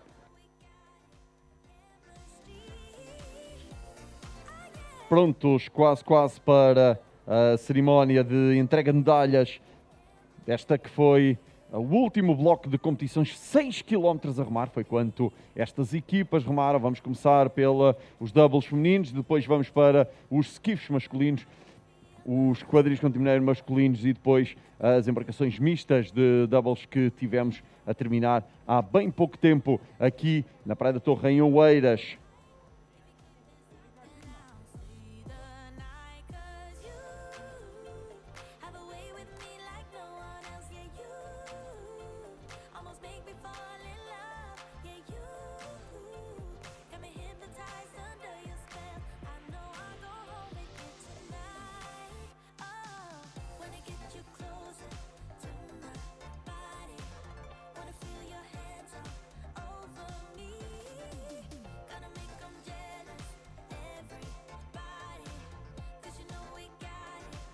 Ora, vamos nos juntar aqui em frente ao ecrã para podermos dar início à entrega de prémios.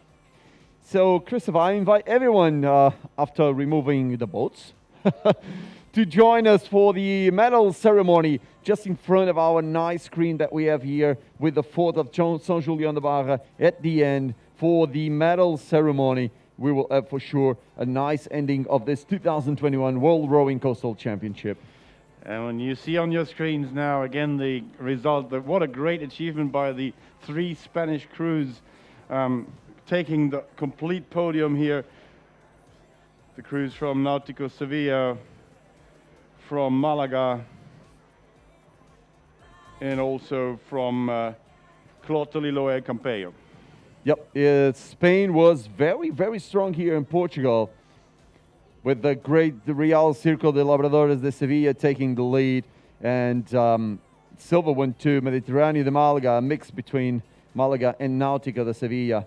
And all from the 11th position on, Ukraine won, Italy. On the 4th position, we had our great Portuguese team. Thank you.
Work it out, 'cause we're like Alpha and Omega.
So just a few minutes until we really start the victory ceremony. What a great place to be waiting for a victory ceremony, though, in the sunshine, with the warmth of the sun still on our backs. We're going to be starting really soon, and we're going to see some Portuguese high-ranking persons there. That's all I can tell you at the moment.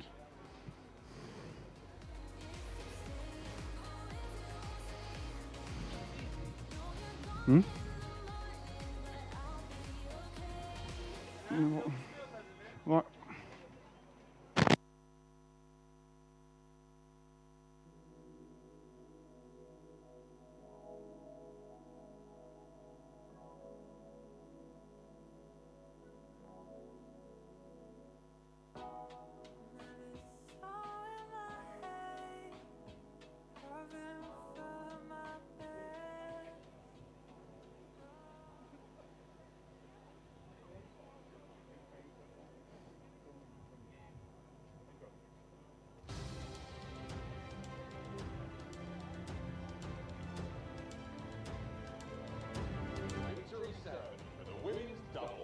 A cerimónia de entrega de medalhas das duplas femininas.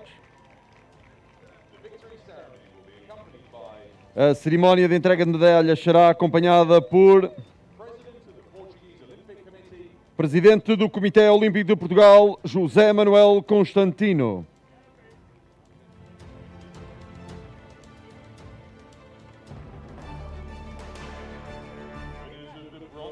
Vencedoras da medalha de bronze.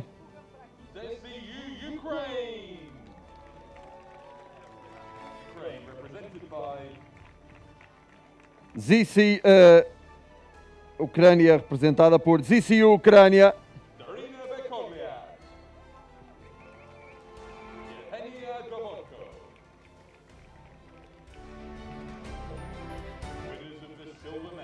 Vencedoras da medalha de prata.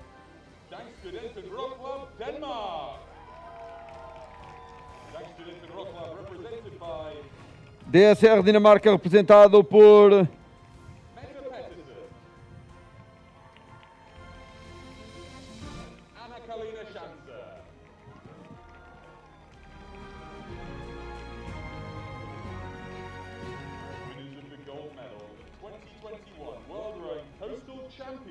vencedoras da medalha de ouro e campeãs mundiais de remo de mar no Coastal Championship 2021.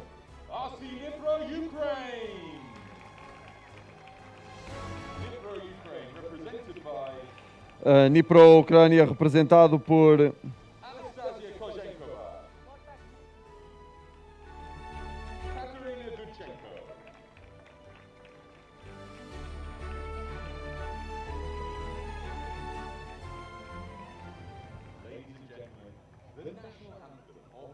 Senhoras e senhores, o hino nacional da Ucrânia.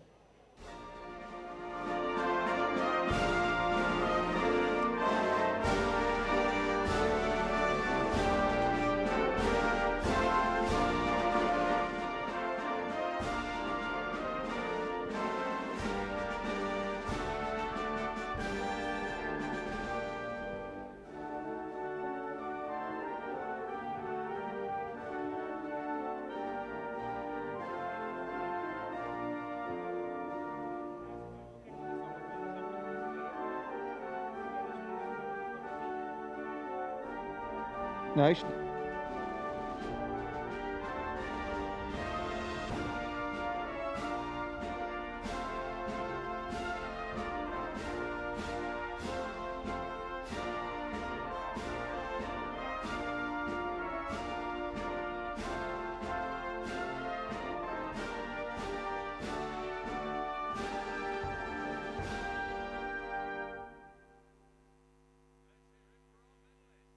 Um forte aplauso para as nossas medalhadas.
So what a great ceremony we had. We will continue with the victory ceremony for the men's quadruple scull very shortly.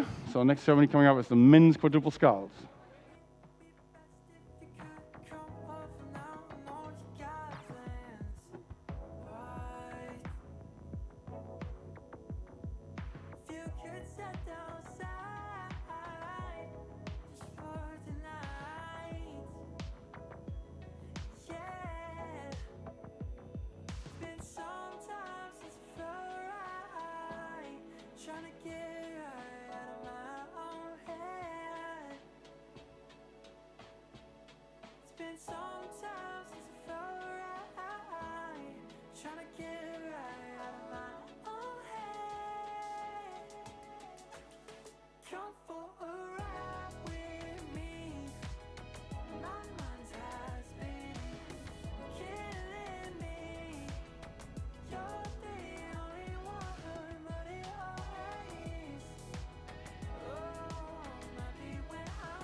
So what a great mood we have here on the beach, and I think it's also transmitted to those of you who are listening on worldrowing.com.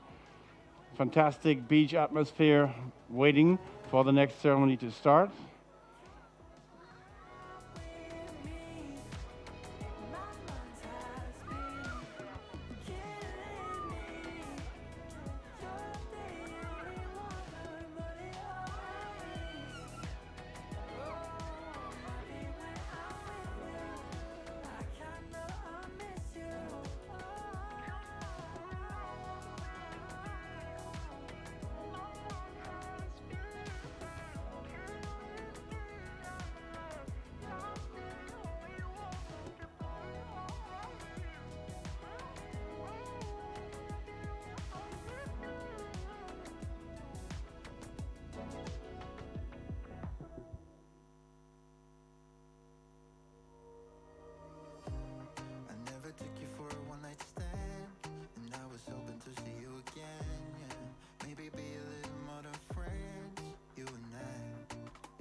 Because you spent the night doesn't mean you want me. I should've known not to let my guard down so damn fast before even knowing where we're really at. Guess I never should've let you in so close to my body, my body, my body.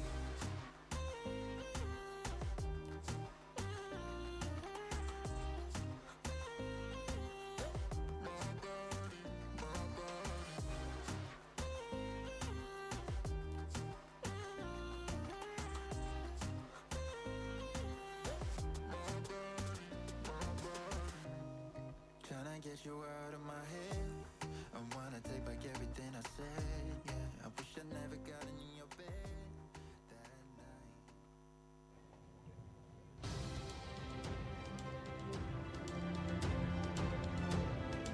Victory ceremony for the men's quad. Cerimónia de entrega de medalhas do quadriscolo masculino contino-mineiro.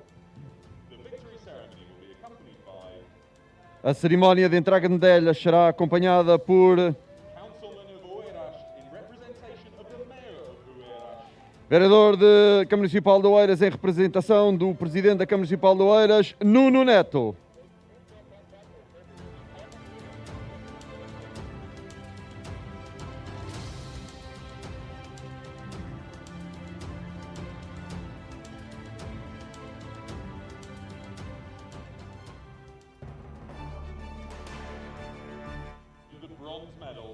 Vencedoras da medalha de bronze.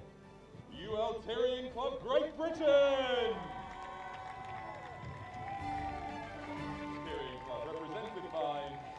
A Universidade de Londres Tyrian Club, representada por Richard Clark. Jack Beaumont.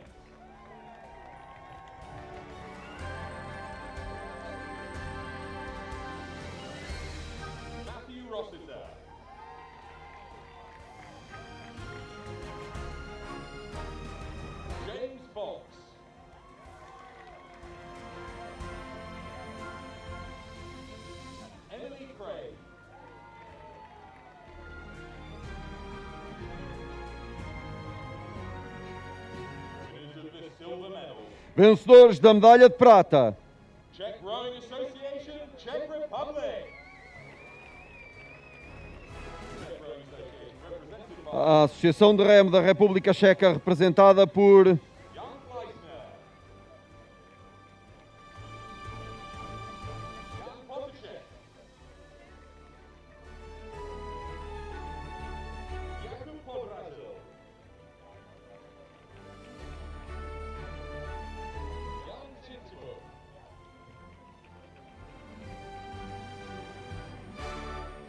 Monika Pelzerova.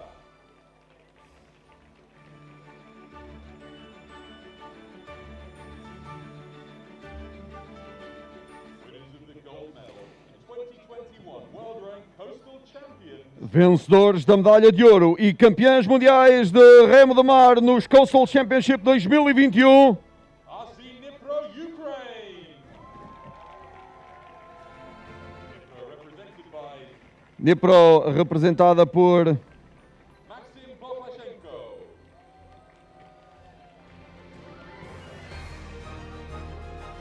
Dmitry Mikai.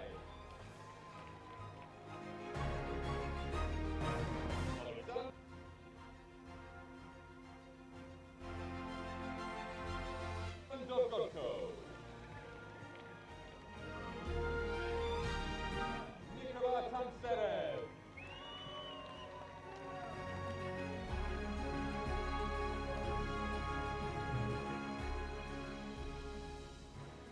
Gentlemen, the national anthem of Ukraine. Senhoras e senhores, o hino nacional da Ucrânia.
Uma salva de palmas para os nossos medalhados.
My mate, eh, you made a permanent home in my head. You moving like a goddess, come my way, my way, my way. Your hips on the move, only a real one can do what you do. I caught a body, but you was the shooter. Damn, shot me down one time, now you wanna hug me down long time. Funny how the love can change sometimes. So we say, hey, Paco, Paco. I'm pulling up on you. Let me show you my world. Oh. She told me that I make her feel alive.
Cerimónia de entrega de medalhas do skiff masculino.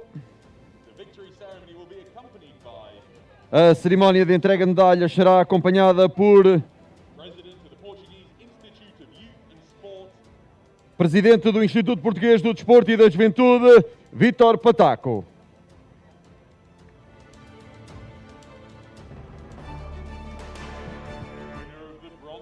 Vencedor da medalha de bronze.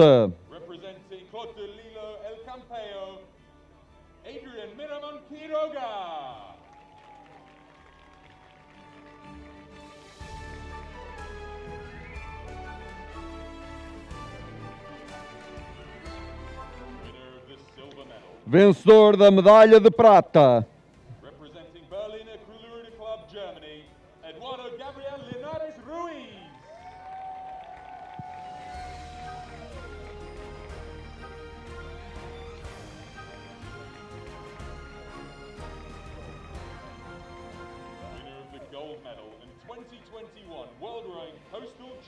Vencedor da medalha de ouro e campeão mundial de remo de mar dos Coastal Championships 2021.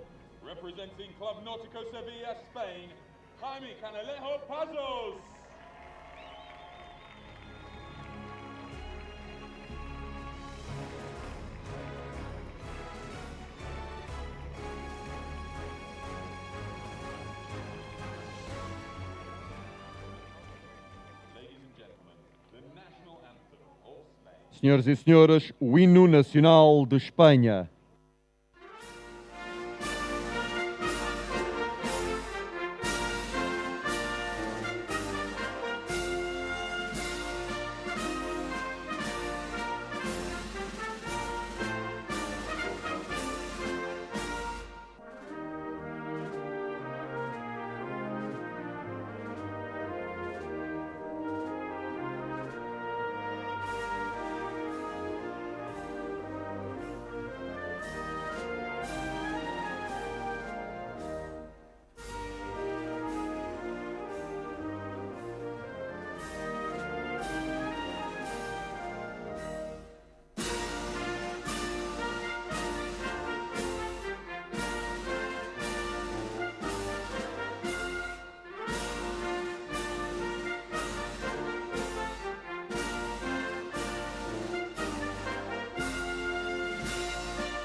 Uma grande salva de palmas para os nossos medalhados.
Thank you, Peter. Um agradecimento especial a todos os que tornaram possível este Campeonato do Mundo de Remo de Mar aqui durante estes 2 fins de semana longos e difíceis, não só pela bela temperatura que tivemos aqui na praia, mas também as condições de mar. Agradecer a todos os voluntários que aqui tiveram, a todos os oficiais, a todos os agentes da organização que tornaram possível então este que foi a primeira visita dos Campeonatos do Mundo de Remo de Mar e esperemos que traga novas competições aqui a Portugal. Muito e muito obrigado.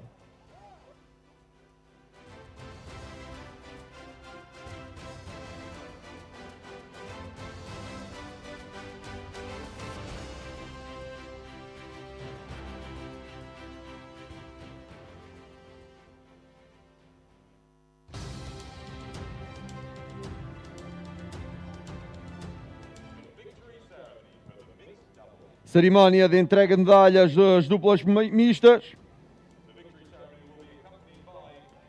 A cerimónia de entrega de medalhas será acompanhada por Ministro do Mar, Professor Ricardo Serrão Santos, e o Presidente da World Rowing,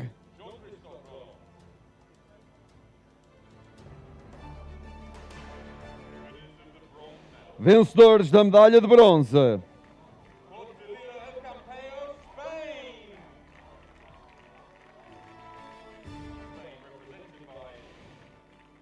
Mar de Clotilde El Campeio, representado por Miramon Quiroga.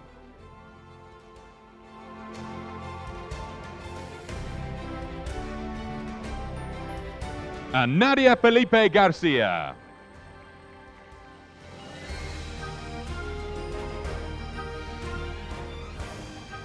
Winners of the silver medal. vencedores da medalha de prata.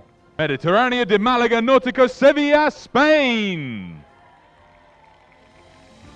Mediterránea de Málaga Náutico Sevilla, represented by Jaime Canalejo Pazos and Natalia Miguel Gomez.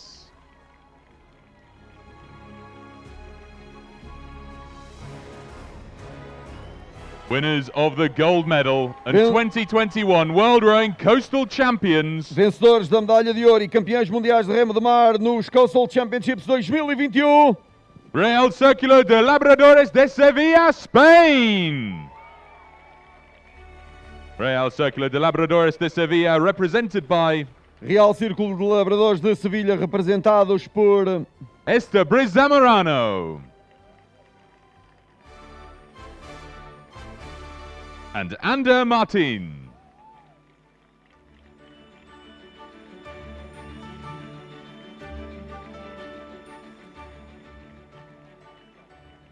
Ladies and gentlemen, the national anthem of Spain. Senhoras e senhores, o hino nacional de Espanha.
Ladies and gents, let's hear it for our athletes. Vamos lá, uma salva de palmas para os nossos remadores.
So don't go just anywhere yet. We still have the team trophy to award, and we have a little closing ceremony as well. Please stay with us.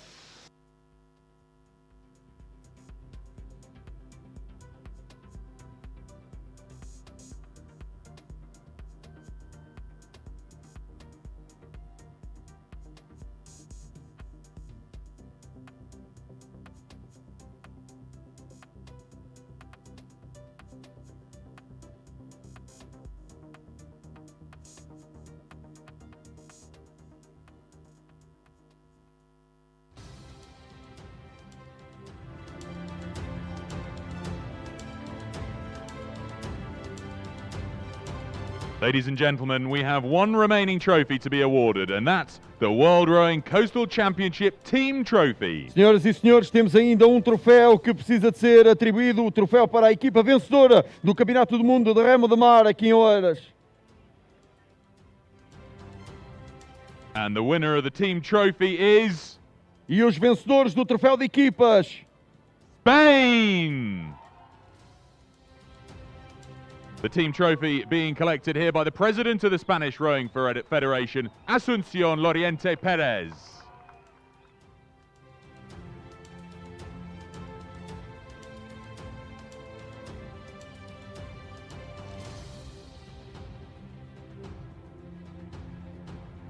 One last time, let's hear it for our athletes and team trophy winner, Spain! E pela última vez, uma grande salva de palmas para o vencedor de equipas, Espanha!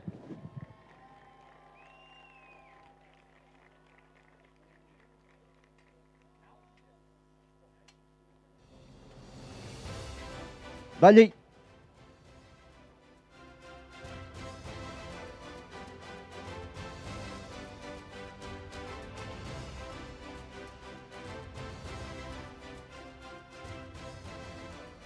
With that ceremony, we've almost reached the end of the 2021 World Rowing Coastal Championships. Before it's time to say our final goodbyes, we'd like to bring your attention to the awards podium, where Luis Arens Teixeira, Portugal Rowing Federation President, and Jean-Christophe Roland, World Rowing President, will make the closing speeches.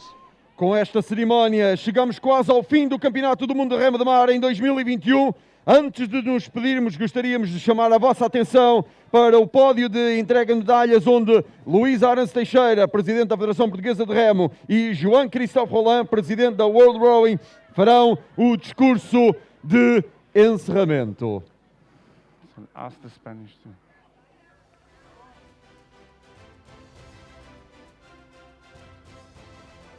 Be a great pleasure if the Spanish team, just celebrating the team trophy, move on around and join us here in the awards area, where we will have the closing ceremony for the 2021 World Rowing Coastal Championships.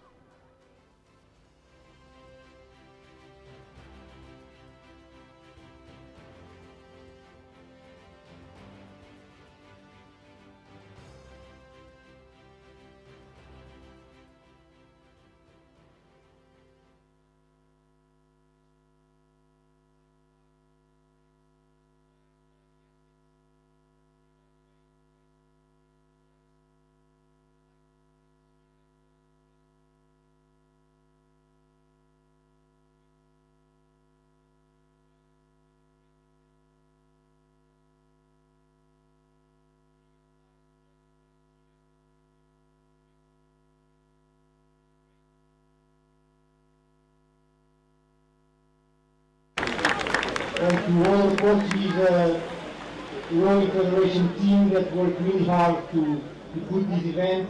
And don't forget, let's keep leading the ocean. Thanks a lot for coming.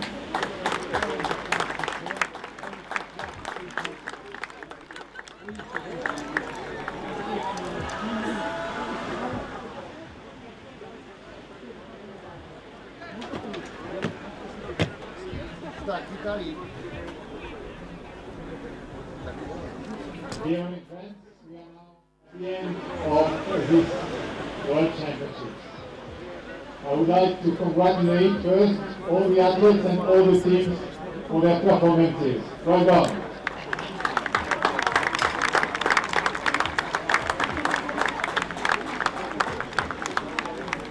I hope you have enjoyed these championships. in this fantastic location of Aureas here. What a beautiful place, what a fantastic location for our sport, for coastal rowing. We are very pleased to be here in Aureas. To stage such an event, as you know, is a massive amount of work. I would like to take the opportunity to express my gratitude and thanks to all the contributors, to the authorities for the support. So I would like to express my thanks to the organizing committee, and especially to Joanna, who has been pivotal in all the work that has been done for the preparation and for the delivery. Well done, Joanna, fantastic work. I would like to thank all the volunteers. Well done, you can be very proud. Without you, this event could not have been staged as a success as it is, so thank you very much.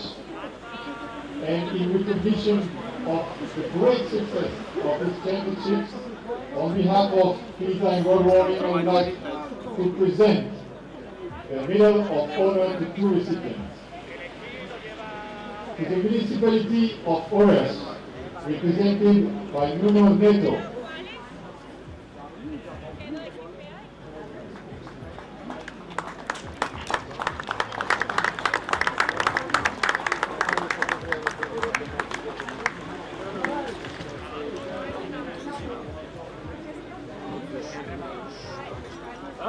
And also, I would like to express gratitude by presenting the Medal of Honor to the Portuguese Rowing Federation for the great success of this event, and to the President, Luis Ares.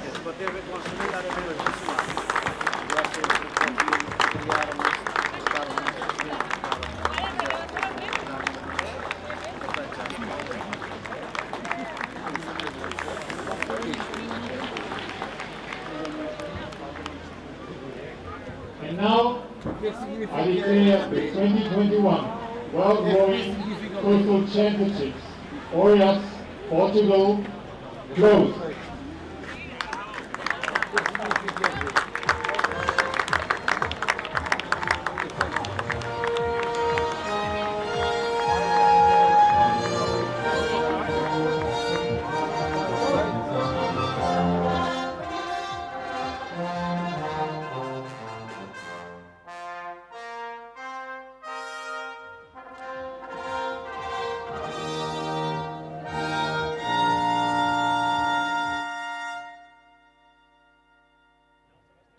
Ladies and gentlemen, the national anthem of Portugal. Senhoras e senhores, o hino nacional de Portugal.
Well, ladies and gents, what an event we've had here in Oeiras for the 2021 World Rowing Coastal Championships.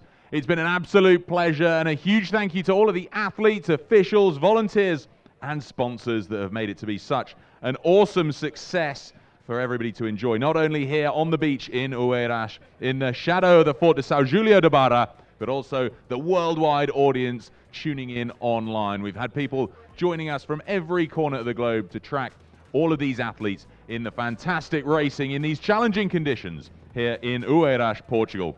Next year, the Coastal Championships move to Saundersfoot, Wales in Great Britain. We'll have the beach sprint finals there as well. Similar format to what we had here in Oeiras. So do come back and join us in 2022, where these Coastal Championships and beach sprint finals move to Great Britain. It's been a fantastic event. Thank you so much to everybody for joining us. My name's Peter O'Hanlon. You've been listening to myself and Ignacio Silva here in the tower, and James Scott from out there on the water. Our producer, Sebastian Franca, who's been joining us on the commentary. It's been an absolute pleasure bringing you all of the colour and spectacle of this week's worth of racing. We hope you have a fantastic and pleasurable trip home. Farewell to everybody who has to make their trip home in the next couple of days. Hope you have a safe trip home, but for the time being, it's goodbye for now. We look forward to seeing you next year. Thank you, Peter. Thank you. What an event. That's really true. Obrigado a todos, então, por este fantástico evento que tivemos aqui em Oeiras. Foram 2 fins de semana fantásticos que tivemos aqui a receber os melhores do mundo. Muito obrigado a todos. O Campeonato do Mundo de Remo vai voltar no próximo ano para os Beach Sprint também em Saundersfoot, em Wales, na Inglaterra. Muito obrigado e vemo-nos na próxima. Obrigado a todos.